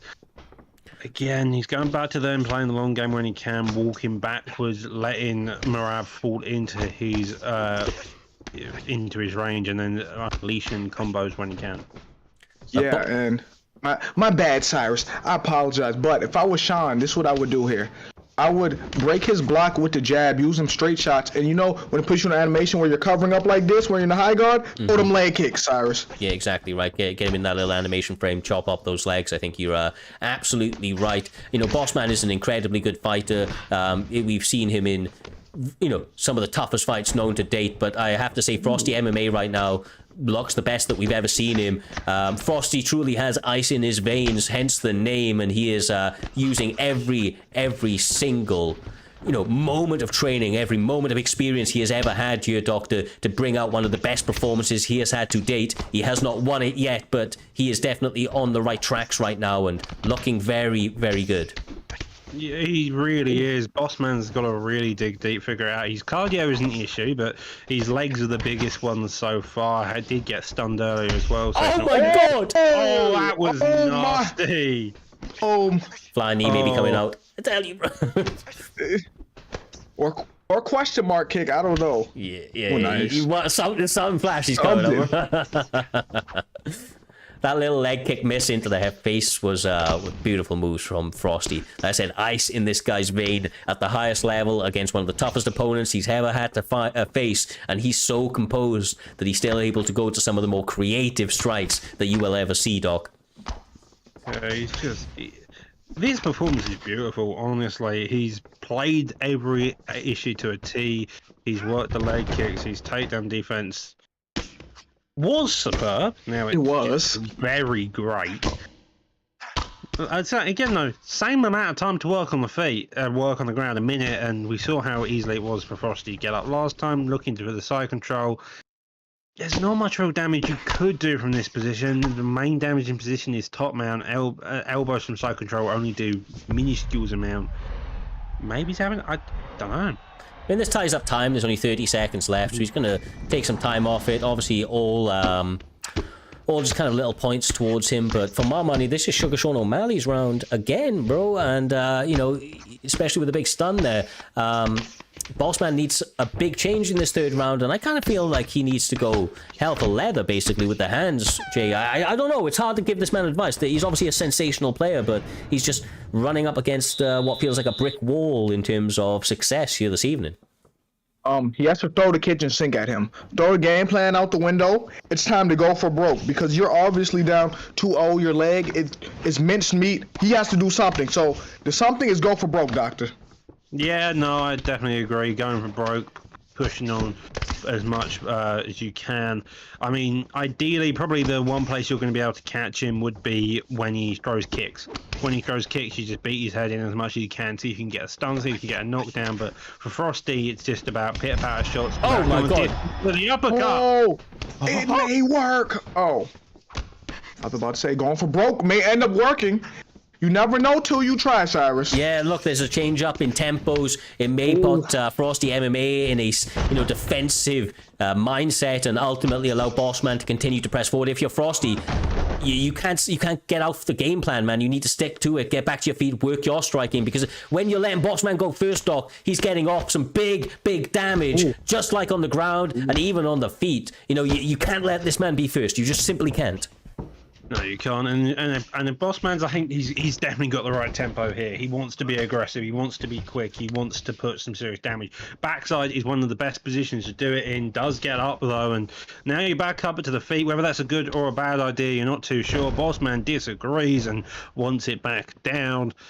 It's a risky idea. He can definitely land the damage he wants, but he's also got to be very careful about what positions he ends up in and if he wants to even bother to be in them. That's another issue. Yeah, but this match is far from over. Merab has gained the momentum he needed to get back in this fight, and now he has to capitalize. If he gets him in top mount, which he blocked, good deny. If you get him any of those dominant positions like that or side control, he has to go for broke. Everything's on the line right now, Cyrus. No, exactly right, bro. Exactly right. He has minute 50 basically to get the job done. I don't see that. And he knows this, man. Bossman knows what is going on. As you can see, Frosty does as well, dog. He isn't in any rush to. Frosty's looking like he's Paul Craig in it there. It's understandable. I mean, it's the right game cue. Again, this is all about fight IQ, and that's what it gets up when you get into these higher echelons of the Xbox and PS division. Is just about fight IQ. Do you know when, what are the right moves and when? For Bossman right now, it's putting on all the pace. For Frosty, it's being defensively sound. It's wasting as much time as you can. You've just gone through arguably two of the hardest fights, two of the hardest rounds of your career. Now you can chill out for this one. You still want to say defensively, but you don't have to win it. But it's looking like he wants to now, going for the KO position. No, he's not going for the KO. He's going to lay here. He's just going to lay here and finish this fight and get the win. But like I said, to me, he was up 2-0. But yeah, I learned not to leave it in the judge's hand, so he should go for this finish here. You're absolutely right. Over. Frosty has 0 stamina in this position as well, but no time left. Beautiful, beautiful fight. Instantly, as you saw, Frosty MMA gets the victory. Going to be by unanimous decision, I would imagine. This was the best performance of his life. J-Dime came out here, looked silky smooth throughout the entire thing. As I mentioned before, ice in this man's vein. I cannot wait to see what he was able to do. That, for me, is his biggest win. Boss Man is a dangerous man in the cage, especially with the grappling threat he's been bringing recently, and to do that and make it look easy, I feel like was incredibly impressive. He made a statement. That's what he made right there. A statement that maybe in the near future he could be up next for the belt. Like, that's the win he needed, honestly. Couldn't agree more, my man. Couldn't agree more. Look, and once again, fantastic fight for both competitors. Tip my hat to them. That was a real fun fight.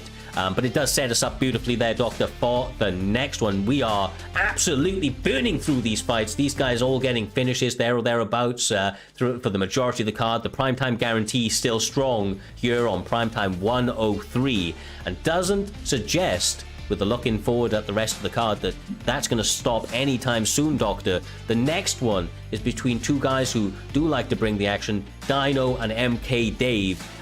They do, kind of generally like to try and go into the deeper rounds, but with there only being 3 rounds available for these guys, you know that they're going to be heating up pretty quickly, especially when they're using Drickus and Marvin, which is an interesting matchup, actually. That's a pretty interesting matchup. It is an interesting matchup. And do please lacks front kick, he lacks an armbar, but he does have a crane kick and he does have a Kimura and an Americana. So work that one out in this game. It's a weird one, but hey, Marvin Vittori's has got an armbar though. He's got a chin. He's got 97 recovery. I mean, do please hits really hard as well. So both of these guys are going to put on one hell of a fight. They're going to put on a war. Will someone end up unconscious? Most likely will be the case here, though. Man, let's go, guys, fight. Listen to me. This is personal for Dino. Drickus, he's South African. That's a South African hero. Dino loves Drickus to death. He wants this win more than anything. More than any win he's ever got in primetime, Doc. His name is Drickus Lover. That is an actual name in this game right now. He's changed his name to Drickus Lover. That's so insane. No, that's actually insane. That's His name being Drickus Lover is so insane. And that's done over you. Well, then both these guys are already trading. I think we saw a death kick earlier, which I didn't realize Dracus even had. He has a lot of stuff. Like, he has a question mark kick, he has a crane kick, he has switch kicks. But he doesn't have a front kick. Golden. I don't think he has a teep either. The thing is, like, all of the kicks that you've just mentioned are not things that you would imagine naturally go with this guy's body type, the ability to do them. But somehow, some way, he finds a goddamn way. He is getting pressed up against the cage right now, though. Marvin is pressing him, Jay, and landing some good body work. Yeah, he is. And Dave has really good pressure, too. Like, Dave is like, I don't know how to explain. He's one of the most inconsistent I've ever seen. Like, when Dave's on, he's on. Like, Dave gonna be on a big win streak. But if Dave is off, he gonna go on like a 5-fight losing streak, Doc. I mean, he has gone on a 5-fight winning streak. He's now trying to come back from that. And winning streak. And winning streak. Yeah. So it definitely does suit up with your matter of inconsistent, but so far he's on a +2, looking to make it a +3 now, and so far he's putting on performance to do that. The kicks that Dino's throwing, I love the idea of them. They're just not really landing as cleanly as you want them to. I've said this before, man. I think Dave is a confidence-based fighter, and his confidence is absolutely oozing right now. He gets clipped though. Ooh. And that may be one thing to check that confidence a little bit. Dino gets him hurt. Can he capitalize now with 1:40 left in the first round, Jay? Yeah, and I was gonna say before Dino stunned him, I was gonna say Dino's having a trouble with the range, but it seems like that stun may have got Dino back on track, Doctor. Yeah, the body and the head health of Duraplays has been absolutely shattered. By looking at it, it really has just been absolutely shattered, and now we're finally on the ground. It's a good place for Duraplays to be. You've got a bit of time. You can either just calm down, reset, figure out what your next move is, see how good he's on the ground, so maybe it's an idea to grapple later into the next round. But lovely ground and pound finish in there, Joe. Yeah, and Dino, this is what Dino needed. One takedown. That was good for his confidence because Dino is traditionally a grappler. Cyrus. Yeah, exactly right. He has been trying to showcase his hands, but right now he seems outmatched on the feet. For my money, Marvin Vettori just seems a little too clean. He's still kind of in it. It's not that he can't land shots, but MK Dave on the feet does look like he is finding his range a little bit more easily. Jay, sorry, what were you going to say, bro? How do we judge that round? Because Vettori has 30 more strikes landed, but he's the one who got dropped. So how do we judge that round here? Ooh, I don't think we're gonna need to. I don't think it matters. Oh my god! Oh! The uppercut. He still gets the up kick. That body now. Oh my god! I think the name Drakus Lover may have given him a -10 to his attributes. Oh, jeez. Oh, lovely. Now coming out and just about managing to avoid that shot. Marvin Vettori leading the fight so far. Hopefully showing that he can come back as a death kick gets fired out of block. Lovely Oh, work. my goodness. Oh, good. And he's taunting him. What's happening? Oh, a spinning elbow. Yes, let it rip, he said. Trying to go Beyblade out here. Not successful. The chin of Marvin Vettori, a little too strong. His striking and all-round offense here this evening has been impeccable. Can he continue the offense, or will Drakus get the takedown? He does, Doctor. Yeah, but his stamina is so low that it's easy to get one deny and you're just out of it completely. He's going towards that half guard position now, can posture up if he wants to. Oh, he's going to go for a knee bar to be fair. Instead, though, goes to side control. Gets. Is that fake or is that deny? I don't know. It's fake. Oh my goodness. Here's the thing. Dino needed that takedown with his life. He needed that badly, but these denials are draining his stamina, which is already bad, Cyrus. Oh yeah, my goodness. look at that. That is not good. Great for the elbows. Yeah, I know. I don't blame this man, bro. Get that damage off. Drakus is in a world of pain right now. An absolute world of pain. Back to the feet. Vettori calls him a little taunt and a kick to the body. God damn, this man is styling. He has to be careful not to absolutely throw this fight. I don't know. I think I'd go to his body. Oh my gosh, he did go to his body. Stacked guard is maybe there. Decides to separate. Dino is purely frustrated right now. You can see it, bro. Oh my goodness, he's more than frustrated. He's out cold. I mean, he's more than out cold, bro. He's dead. Like, that's the first death in a UFC cage that we've ever seen. MK Dave loaded up on that left hand, connected picture perfect in a high vulnerability spot. Beautiful work. Like you said, J-Dime, when this guy is on, he is on, bro. He is on. Whew. Exactly. That's the thing. Dave is that wild card. When Dave is off, he can get beat by anyone who picks up the sticks. But when he's on, he looks like one of the best players in the world. Ladies and gentlemen, He looks really good there, though, nonetheless. Putting on a performance. Coming out, he peppered both the head and body.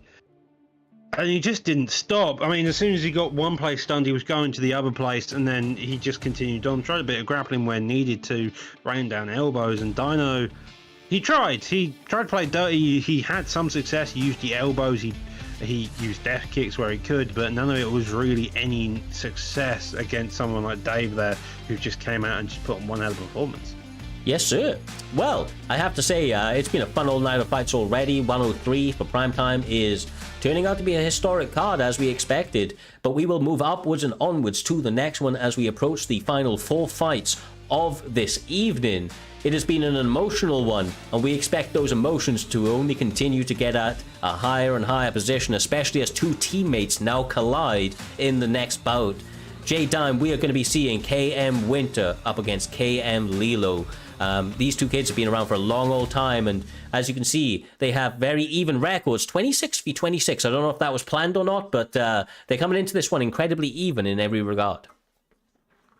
Hey, listen to me. If I'm Kamaru Usman, I don't care what the record is right here.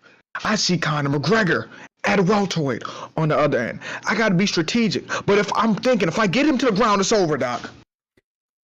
I mean, yes, but also Kamaru Usman, if I remember correctly, one, he has force of nature, so he has the same perk as Yan. 2, his power is ridiculous. And 3, have you been on the receiving end of this man's jab straight?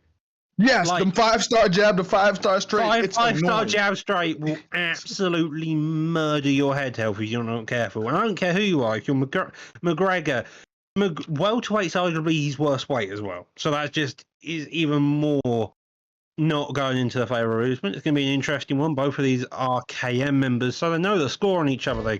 They spar each other, they corner each other, they play with each other on the daily. So they know what and how to do against each other.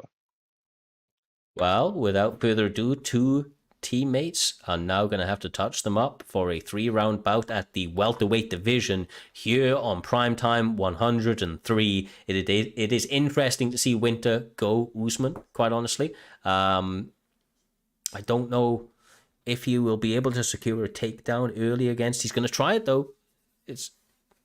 Thing is, J Dime, if you're Lilo and you're Conor McGregor right now, it's basically block low at all times. Yeah, and I don't care what weight class we in, Conor still has the power and the animations, Doc. Yeah, I mean, you just said that when you've just seen Conor's head health get absolutely bashed in in 5 seconds. It definitely seems like a Winter knows what he's doing and how to execute the right shots here. So far, having a lot of success. Taking a lot of takedowns as well.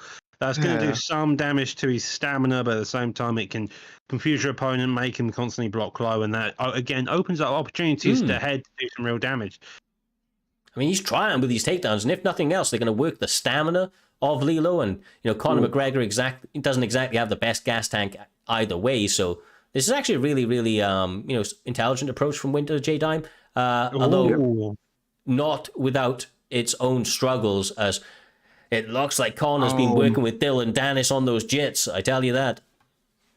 It's the power of Dylan Dennis and Juice, Doctor. It's interesting to see the McGregor now being the one on top, but I'll say that. I think you may have broke Luna. That's funny.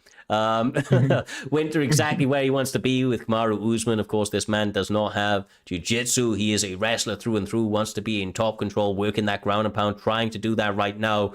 Lilo was the most improved fighter of 2022 and has had ups and downs since that time, both securing a belt and kind of bouncing around that middle towards upper end of the main card, generally speaking. Of course, the problem being against that teammate is that they're going to be fully aware of the things that frustrate you. And you know as well as I do, Doc, we've seen this guy fight for so long. Lilo does get a little frustrated if somebody's going to try and kind of grapple fuck him. That seems to be Winter's game plan here this evening. So no love lost, it would appear. It's all about that W when it comes to this. Fight. Yeah, and that's kind of the way Campmate versus Campmate fights go. It's one of 2 aspects. Either you see full-on competitiveness and you see one just absolutely want to bully the other, you see fun fights, and this is definitely one of the ones where they want the win and they want to bully you and they don't care that you're the teammate. Oh my god! Oh my god! Yes. Yeah. When you're putting on J Dime, one of our friends in the chat there, AO Pudgy, trying to give some advice to Lilo. He said, "Don't let him bully you out there, son." But he doesn't seem like he has a choice. Yeah, he don't have that choice. It's easy to say when you want a sideline like me. You can't tell him that while he's actually getting bullied in real time. Oh, Jesus. Winter came here today with violence in his heart and ultimately was able to beat down a teammate for another W under this banner, putting him one step closer to a title shot in future. Big performance. Lovely work. And honestly, I wasn't expecting it to go that way, Doctor. I know what Lilo's capable of. I don't know if that was just frustration that seeped in or if Winter just turned up correct here this evening. But Winter did it and made it look pretty easy, to be honest. Yeah, he did. He put on a performance and a half, came out very strong, even in the striking categories, kind of played a more blitzing type game, didn't give McGregor a chance to establish himself, and that kind of just led to that onslaught and just rolling momentum that Winter managed to gain. It was an impressive look. I don't think that's arguably the best Lilo you would have got in that fight. I think that's a mixture of frustration, it being his campmate, so he knows what the counters are. So it's just sometimes the way it works. But that's what happens when you're in these leagues. You fight your own teammates sometimes, and that's just par for the course, especially when you're within that top 5 category, looking to get a title shot like Winter is right now. Yeah, exactly right, bro. Exactly right. And look, I'm telling you, these fights and this card have absolutely flown by, and we are already approaching the upper end of it. We're in our final 3 fights, J-Dime. And look, the next one is from, or going to be between, 2 absolutely sensational competitors. Both of these guys got the dog in them. We have CV the Truth from Team Truth up against what remains of Vuck, it would appear. So what remains of Vuck? That's what it stands for, right? WR yeah, Vuck, what remains Vuck. So what remains of Vuck is stepping in that cage, going up against the Truth. We will see how this one shakes out, Jay. But I'm telling you one thing: I expect it to be basically these guys at lockerheads the entire way. I know that Vuck is a tricky fighter, and CV is a guy that makes it look easy more often than not. But it's hard to make it look easy up against a guy like Vuck, who is really unorthodox in the way that he approaches this game. Vuck is dirty. That's what he is. Like, he will shoot takedowns, he will hold you in position, he will frustrate you. That is just Vuck's entire style. This man does not care for public perception. He wants to win. He's going to win if he can, to the best of his ability. And CV, this man has shown countless times there's a reason he's a former champ. There's a reason why his #1 rival is the champion right now. CV knows he's got great fight IQ, he knows how to play the game, he knows what adaptations to make, and that's kind of these 2 fighter styles, and that's why they're so high up. You got one guy who doesn't care, who will do anything, you know, another guy who is a great adjustment maker. I'm gonna tell you the problem with playing against Vuck, especially in a 3-round fight.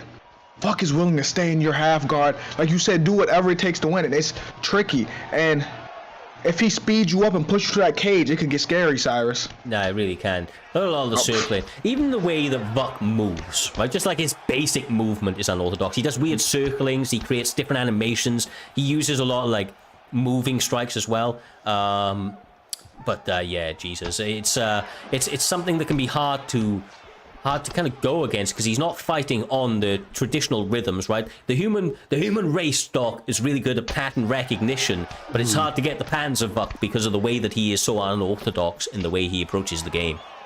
Yeah, like constant circling, you mentioned, I'm starting to see, like, he really doesn't stand still, and he doesn't, typically you see fighters move back and forth.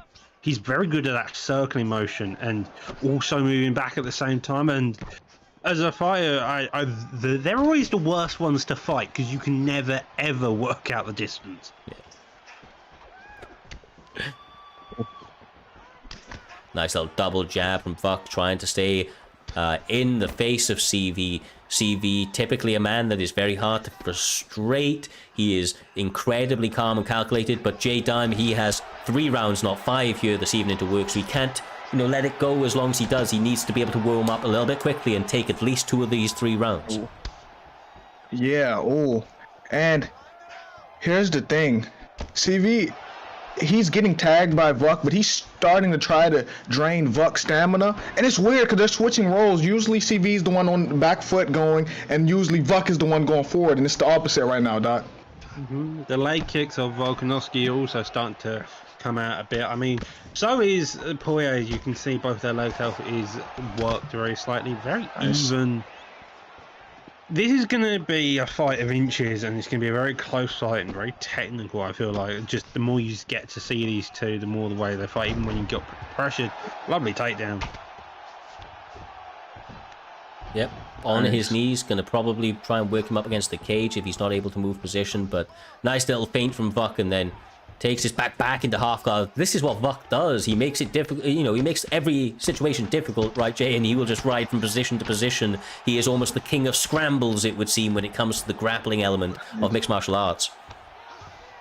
Yeah, like I said, that's what makes Vuck, it may make him not the most crowd-pleasing guy, but it makes him dangerous because he don't always have to get us up. He's willing to just camp the position for the win. Exactly right. Well, an end to that first round with Vuk on top. We will have to see how this rest of the fight goes. I'd like to see the stats, but we're not going to. Who won that round? Because I'm new. Yeah, like that's a very close round. I mean, maybe Vuk, but even then, that could definitely be scored to CV depending on what shots are counted. Well, I know that CV won't be too phased, even if he did drop the first round. He traditionally, much like Lomachenko, goes out there, tries to download his opponent's tendencies and then capitalize, but only 10 minutes left in this fight, and once again, Vuk is a guy that continues to change his repertoire over the course of a 15-minute bout, so hard to get reads on this man, but he's going to have to take some risks, I feel like, in this second round, Jay. I think both of them will have to take some risk, honestly, because it's still a filling out process. Your first round is Vuk, but it's still a filling out process right now, even though we're in the second round, Doc. Yeah, it definitely is, but... Oh my god. Oh, that stun is big. That definitely goes into the favour. Only just managing... How didn't he get a knockdown? The amount of shots he threw at the block, I'm surprised he didn't get a knockdown, to be honest, but at the 3-minute mark, the draws close. Volkanovski seemingly more and more composed, more and more the one who got the better feel out process and being able to land his shots cleanly. Jab, left hook, CV trying to work his way back to this game. This is honestly a little bit even odd for me to see CV in this sort of spot. I feel like he's having a little bit of a difficulty getting going, Jay, finding his rhythm. Even though he's a bit slow at start, and he's eating more than normal. You know what I mean? He's kind of, I don't know, something seems a little bit off right now. Because he's making him have to switch roles right now. So usually CV is the one using the forward come back foot. CV is the one who has to come forward, and Vuk is doing that. And Vuk has stunned him too already. So CV is at a must-win situation right now in this round, Doc. Yeah, he is. It's a weird one, though, especially within 3 rounds. CV's probably hasn't been as used to 3 rounds. There's been a lot of 5-round fights recently, so he's got that in the back of mind. So he's got to change his adjustments. He's been stunned once. He can definitely still win this round with how long is on the clock, but he needs to get damage on the board as much as he can. And without getting that top mount, arguably it's not great, but the side control could do some serious damage. Maybe in backside if he can, or a Kimura attempt. There's a lot of opportunities to work here. Moving from position to position fairly easily. Now Dustin Poirier almost had an opportunity to rain down some ground and pound, but nice little defense from Volkanovski, showcasing his defense on the mat. Not a great spot for him to be in, though, nevertheless, eating more and more ground and pound shots with 40 seconds left in this second round, Jay. Yeah, and it's tough. I was about to say, Vuk has won this round, and CV's in a situation where he may need a knockout. He may need a knockout right now. Even though he got the sweep, he has to do damage with 15 seconds left, Doc. Yeah, I think it's completely dependent on who won the first. I mean, Vuk won the first, I think, because the strikes when I first seen it was like 55-39, if I'm not mistaken. Yeah, no, I don't think we saw stats, but I can't remember. Yeah, it's a definitely close one. Okay. Well, round 3 draws to a beginning. A kick in the pocket by CV. Not the cleverest approach, but it seems like Volk's executed a really good game plan. As I say, it's kind of the case of what we saw with Frosty versus Bossman earlier tonight. That same approach as you have the underdog coming in, looking really good, having a very good approach to it, and managed to execute the game plan to a T, where it's left in the 3rd round, and the other guy has to really dig deep to try to make a comeback. Lovely deny that, though. Look, CV has the stamina to do it, though. He's basically full stamina. He could throw him. Oh, nice! He caught him! Here we go. But he needs to take advantage of these opportunities, because Vuk could easily pull what GOAT did. Oh my god. I'm about to say he could easily pull what GOAT did against Smudger when he got that belt, and kind of just shoot takedown, just survive, because you're already up. Belly denial. Excellent defense once again from Vuk Gaming, making sure that a bad situation doesn't turn into a worse one. But CV now has an opportunity to rain down some ground and pound as he advances to side control. Big spot for him, Doctor, if he's able to stabilize. Yeah, maybe a sub attempt is possible. Instead, though, backside is position taken. Back mount is follows through, but rolls over into back sitting. I think if I'm Savvy, I get back up onto the feet. I think I go look to put more damage on the board.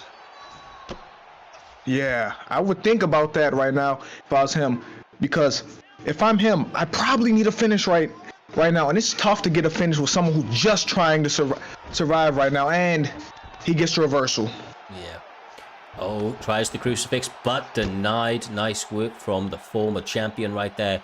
Back to half guard. A minute 30 left in this round. Maybe the most important 1 minute 30 of his entire career. There may not be a title fight on the line, but he's trying to get back there and doesn't have a lot of time to work with now, Doc.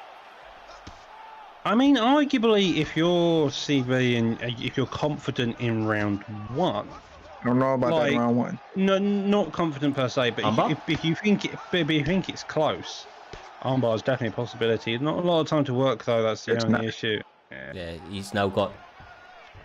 It's now too long. So no submissions. He's got a knockout in the last 30 seconds, bro. That's what he needs. Can Vuk do it? Can he hold? He has to go for broke. He has to. And if I'm Vuk, I'm getting out the way. Oh my God! Oh, Vuk just secured it. Vuk just secured it. He just secured the fight.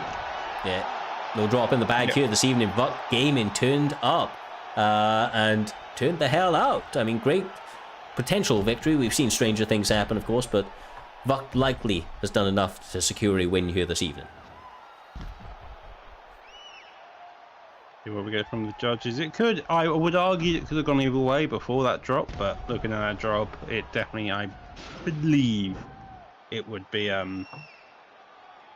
Ladies and gentlemen, after 3 rounds, judges scorecards. All 3 judges score the contest 30-27. 30-27. That's crazy. He just did that to CV, the goddamn truth, from Team Truth, former champion, a man that was about to set some records. I mean, beyond notice, PlayStation Division, Vuk's fucking real, bro, and he turned up here this evening. That's pretty crazy. That's pretty crazy. He put on a performance. He showed up. He looked good, and oh, wrong one. Sorry, lads. We're not actually ending the stream. Don't you worry. Yeah, don't you worry. Don't worry. We've got 2 title fights up next. Nuts. Vuk, yeah, that was a really, really impressive performance. He may have just earned himself a title shot. We'll have to look. What doesn't get made on the night gets discussed, gets looked at, but he definitely put himself into that contention there. That was very impressive, very well done, very well executed. 30-27, that is something hard to do, especially against the likes of CV, who's ranked number 1 in the PlayStation division. Yeah, and look, the only Vuk is currently now going to be on a 6-2, and he was actually on a 5-fight win streak. Ended up having a no contest, did technically lose, but then ultimately ended up getting turned into a no contest against the champion now, which is Smudger.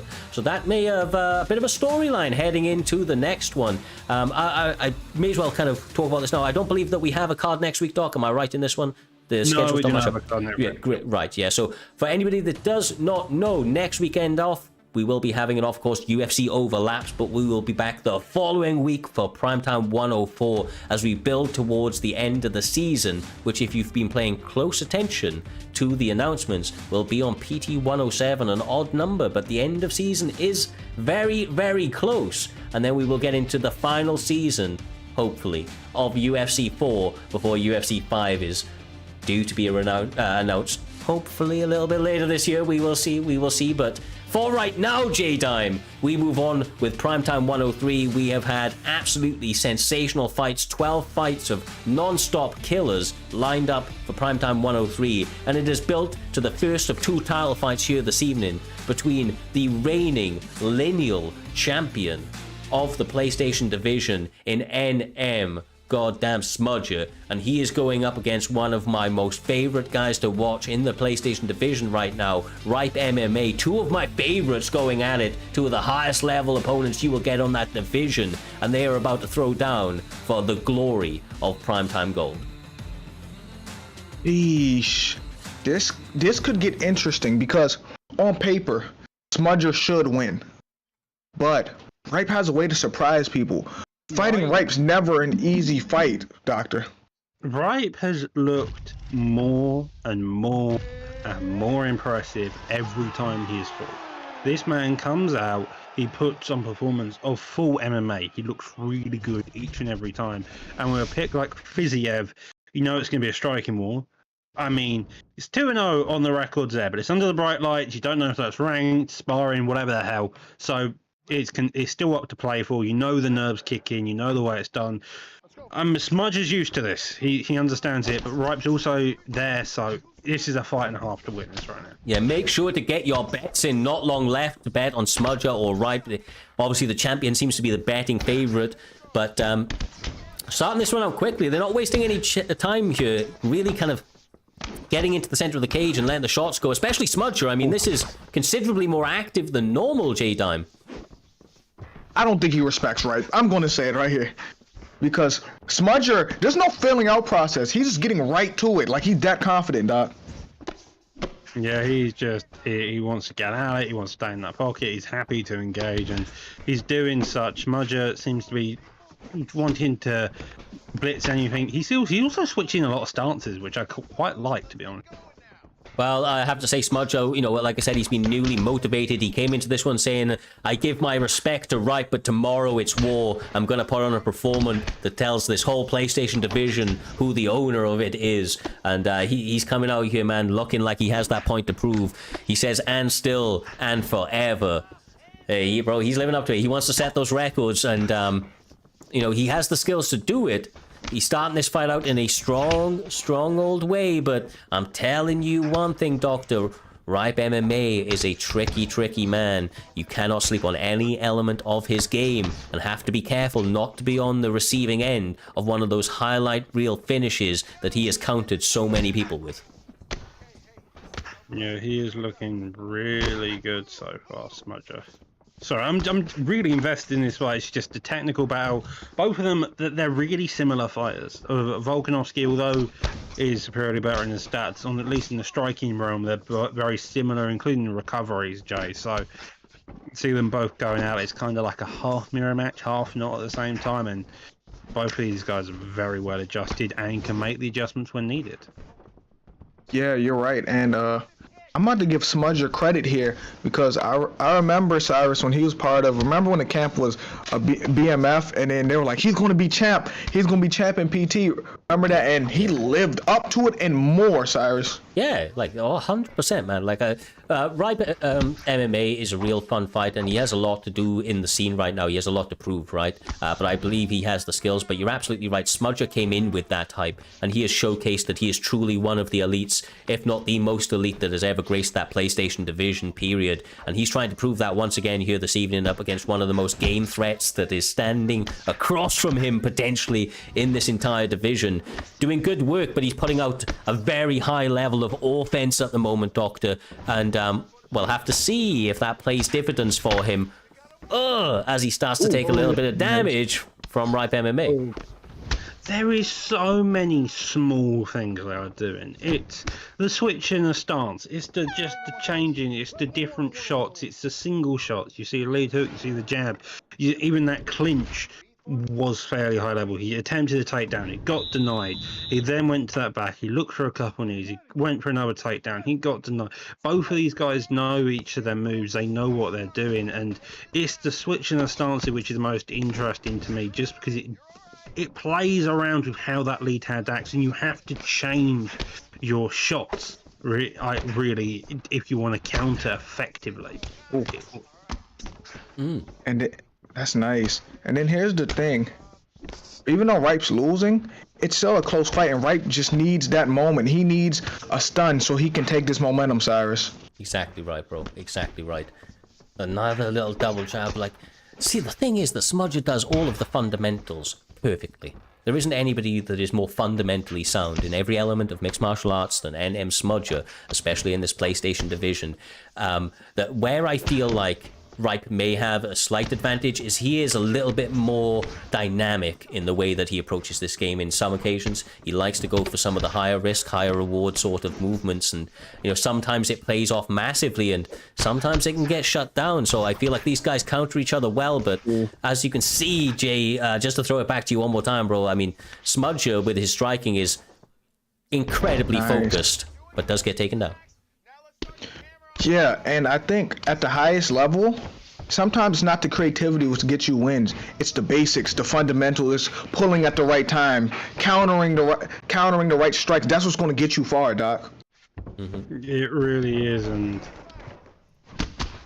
bit of grappling here, exchanging the knees. It's so close to being it for each other. But body work coming out there with switch kicks as well. They can do some serious damage. Cardio work again is a brilliant idea. It's the body straights as well. Every little bit and piece of what both of these are doing, you rarely throw a three-piece that is not wasted, and even single shots. Hold a step back. You know that's when his confidence is at the highest there, Doc. That has become Smudger's signature. Like Trixie's round 2, Smudger's is that step back, and it's great to see fighters develop those type of signatures as well. It's like I don't know if any of y'all watch basketball. It's like how great players have a signature move, and that step back is his move, like how Michael Jordan has the fadeaway, Cyrus. Yeah, exactly. Exactly right, brother. Look, there's 50 seconds left in this round. It's still anybody's game. I feel like Ripe has made some good adjustments. It's keeping Smudger honest. That respect is definitely there, but the champion is still looking incredibly dialed in, and he is chipping away at Fiziev slowly but surely, Doc, accumulating great amounts of damage over a period of time. Yeah, both of these dudes are communicating damage. Stamina definitely going to the favor of Smudger. Volkanovski's recovery probably as a spinning dark into a spinning elbow in return, getting the stun. Smudger won that round, definitely. But Ripe still in this fight. Ooh, well. Sorry, I was getting a bit confused. For anybody that's wondering as well, it's a little bit off track, but the Grand Prix is a 16-man tournament from the top 15 of the previous season, and a wild card we like to throw in there as well, but a little bit more on that later as these guys kick off the third round in what is set to be a 5-round tile fight, J-Dime, between two of the best in the business. The reigning champion, NM Smudger, pouring on the pressure in this third round, gets a body rock. It's getting... This is when it may be over. No, it's not over, but it's looking bad. When your body health gets bad, that's when, that's when you know you're not far off the end, and you have to really seriously dig deep to find a hole in your game plan, to find a hole in their game plan, to really cause to havoc. Because as soon as your body is done, you've got no stam, you start being able to block the head properly, and then opens up options of getting properly KO'd instead of just TKO'd and pissing blood for the rest of the night. So it's gonna be fun one. Nice work, jab straight, trying to work it. Remember, Fiziev's just got such incredibly explosive kicks. He was throwing some of them earlier, seems to have dialed them back right now due to the body work of Volkanovski. Smudger found a home for that in the previous round and continues to go to it. That switch kick, and the straights now coming out, finding an opening due to the body being so hurt. I mean, if I'm Smudger here, I'm just continuing slow, steady, wins the race as he just peppers down Ripe, trying to, but even the body getting absolutely wrecked. Oh my goodness. And he still hasn't had his moment yet in this fight. And we're in the third round, and now his body health is toast. So, like Doc said earlier, this opens up everything else, Cyrus. It does, man, it does. And you can see it already. He's throwing those lead roundhouses. He's trying to be evasive with the movement. Is Ripe MMA, but his back is up against the wall. He does throw a switch kick of his own. Knee to the body as well. This is... Oh, God! Oh, my God. this is brutal. I don't know how that lead hook did not land, but that does not dissuade him at all. Some of these shots are being blocked by ghosts. I don't really understand, but they're not connecting. They're getting blocked by ghosts. It's an invisible wall. Yes, it's an invisible wall. Yeah, you're right. The game's being nice after having to witness the entire battering of what Riper's had to cope with. The fact he's still in this fight is impressive nonetheless. Oh my! Is he really still in this fight? Like, is he really? Well, I mean, he's alive. To quote I Am Webo, he's right for the for the picking right here, because he is damaged, bro. He is compromised, but look, we've seen him come back from worse. There is still another, 10 minutes and 15 seconds left in this fight. Oh god damn! Oh my God. Maybe not. Maybe not. Oh, we get another round! Oh my god! Oh my god! If I'm right, I'm fake glove touching. I'm trying a front kick, and I'm doing a flying knee. Like I did. Like at this point, you don't care. You're just trying to get the win, and Volkanovski is showing why Volkanovski is the pound for pound GOAT in real life, and why that is the case on the game at the same time. Jesus Christ. Yeah, this is it's something else right now. Quite genuinely, the champion looking like he is about to get one of the best performances of his life under his belt. Gets a rock again. Oh my! Oh Man, it's been over for a while. Like he's been a dead man walking forever. Like I don't know what he's going to do here. I don't know if he has enough to even counter him at this point. Yeah, Viziev is not going into the land of wind and whispers easily. He is battling, showing his inner dog, but there's only so far. Dog's not enough here. Skills pay the bills, man. They do, brother. Exactly. He's gone to the 4th round, which is mental. Think about since it's been about the 2nd round was when Smudger kind of got away with it. They had a very close 1st round, I would argue. The 2nd round, it kind of basically went to hell, and then since then his body has been shot, his head's followed him, damn's as low as the word stam, and it's looking like finally. And still NM Smudger, this man is a freaking problem, brother. Whew. He said it, and still and forever it would appear NM Smudger gets another name to his resume out here, and what is possibly his best performance to date. J-Dime, that was a fun one, a kickboxing clinic put on by the champion. Yeah, that was almost a flawless performance there. He did what he's supposed to do. He tortured Ripe for a while. This to take none away from Ripe, because Ripe is good, but there's levels to this game. Exactly right, brother. Exactly right. Ripe has continued to get better and better every time he stepped out there. Every loss has improved his game tenfold. But as you can see, Smudger ahead of the game here this evening, ahead of the competition. Another massive, massive win by what is truly the kind of the GOAT of that division right now. This man's done it all, bro. What he has to do is set a couple of records, and he was close before, and he's looking to set that here again. He has a little bit of a run yet left, hopefully, within UFC 4, and I know that the focus that this man has right now is second to none. He has a drive to continue to propel himself onto those bigger and better things, and I cannot wait to see who is matched up against him next, whether that be Vuk or somebody else. There's a lot of fun things happening in that PlayStation division.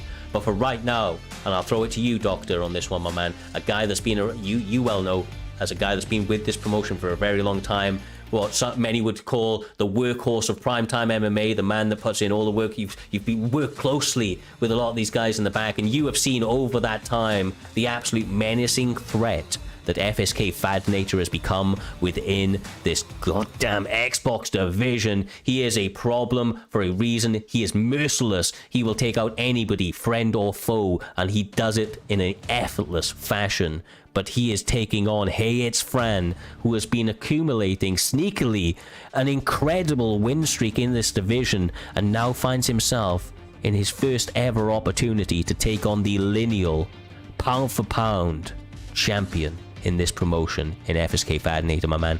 The emotions are high, the stakes are high, and it's finally here, bro. It's finally here. The main event of PT 103, Fadinator vs. Hey It's Fran. Fadinator 10-0. Fran, a 6-fight win streak.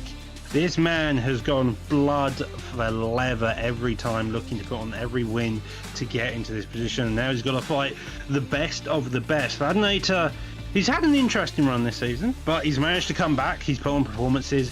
He's arguably nearly cleared out the division at the rate he's going, and he's got PT 107 to do it. That's not far off, and he's looking to beat even the win streak of the GOAT Trixie. I think he had a 13-fight win streak overall. The man's currently on 10. I think it was 12. Yeah, I think it was 12. 12, exactly. The man's very close to that. He brings him one step closer.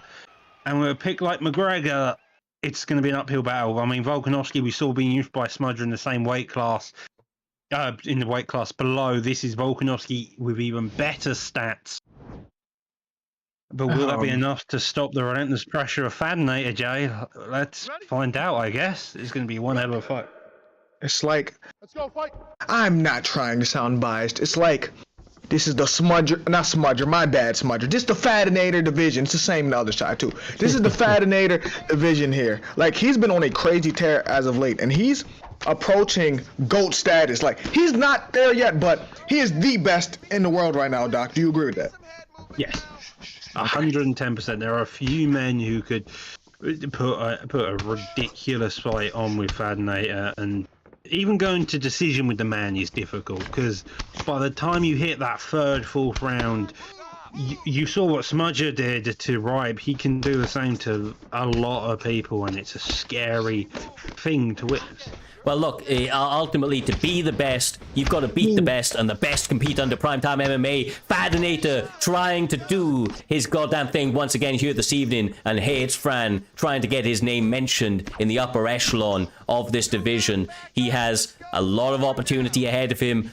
He saw what happened in the last bout over on the PlayStation division, and he's trying not to allow that to happen to him. He's getting active. He's trying to meet fire with fire here, Doc, but as you can see, Fadinator doesn't have any concerns. He's calm, calculated, trying to meet him in the center and find those body shots and headshots to set up the KO. Yeah, he's working that stam early on, looking to break down the legs of the tower before he starts to go for the head, and that's kind of the way you want to be playing this against Volkanovski. The man's got really good cardio. McGregor typically struggles with it, so if you use the power effectively of McGregor, work that stamina, you can then really start to unload later down the fight here, Jay. And typically, due to the length as well, you can actually really snipe with McGregor, as you can see with that straight earlier landing. Yeah, but let's not underestimate Fran. Let's not underestimate the ability. Hey, I am mad right now at this, but we can't underestimate Fran. Someone's on the ground, I guarantee right now. Bro, I think I might... I was going to quickly refresh that, but it came back. The Matrix is fucking with us hard in this one. Oh my gosh. Okay. I'm telling you, right? Well, somebody may need to check out Fadinator, because, like, I've seen this happen a few times on his fight. He seems to break the game. He's just that good. UFC 4 can't keep up with it, it would appear. It's silly, bro. This is silly. No real stuns or knockdowns happening so far. Both of these guys, though, sound the feet. No takedowns being shot, interesting enough. I thought Fran may go for a couple of takedowns using Volkanovski, but hey ho, that's the way it goes. 40 seconds left on the clock. Fairly composed, fairly calm, no real lashing out of aggression by either one of these dudes, Jay. But it's only going to be 1 second. It's going to be one big counter, and it's going to be utter chaos. Yeah. Next round, I think Volk need to shoot. He didn't mix in the takedowns. Just make it a full MMA match, because as good as Fran is, if it's just a straight kickboxing match, Fad is probably going to win. You have to make this a full MMA match, especially if you're Volk, Doc. Okay, round two, you ready? Especially, I mean, yeah, 100%. It's an interesting fight. There's not much you can really say, because both of these guys are in the higher echelon division. They're way above any of our skill level. Let's be honest, we'll get killed by them. So it's difficult to say what would be the right adjustments per se. Talk for yourself, bro. No, I'm joking. They're up there, man. They're up talk there. for yourself. Fadinator right now working an incredibly educated lead hand. The jab, the lead hook is all been money for him. He keeps Volkanovski in a semi-compromised position with that head health almost eternally blinking. But Fran answering back with some big tempo changes when he's able to. But it's a little too late as Fadinator finds a home for that left hand.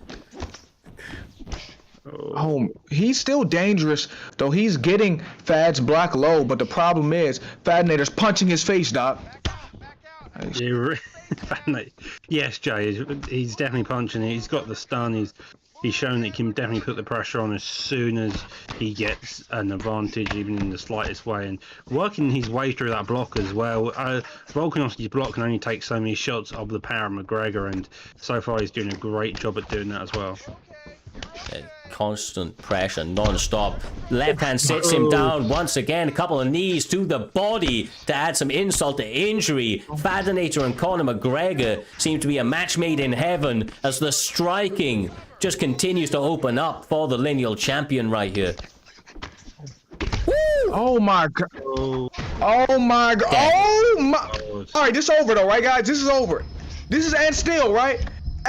And still. The undisputed Xbox champion of the world, Fatty the Baddie. Yes, mate. Yes, sir.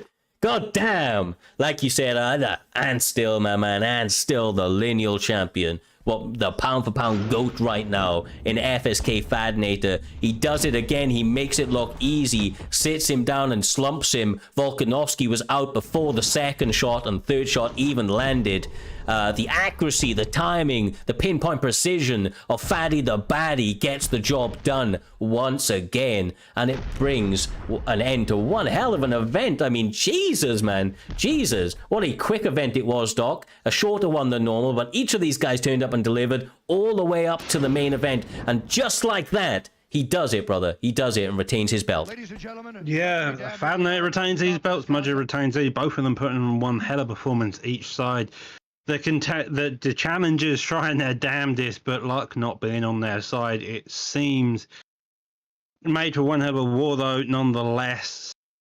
I mean, this card's been stacked from top to bottom. It's going to be a nightmare trying to give out KO, Sub of the Night awards, such and such. Sub of the Night will actually be fairly straightforward, but the rest of them are going to be a nightmare to handle. Good performances by everybody. One hell of a bloody card. Yes, sir. Primetime guarantee.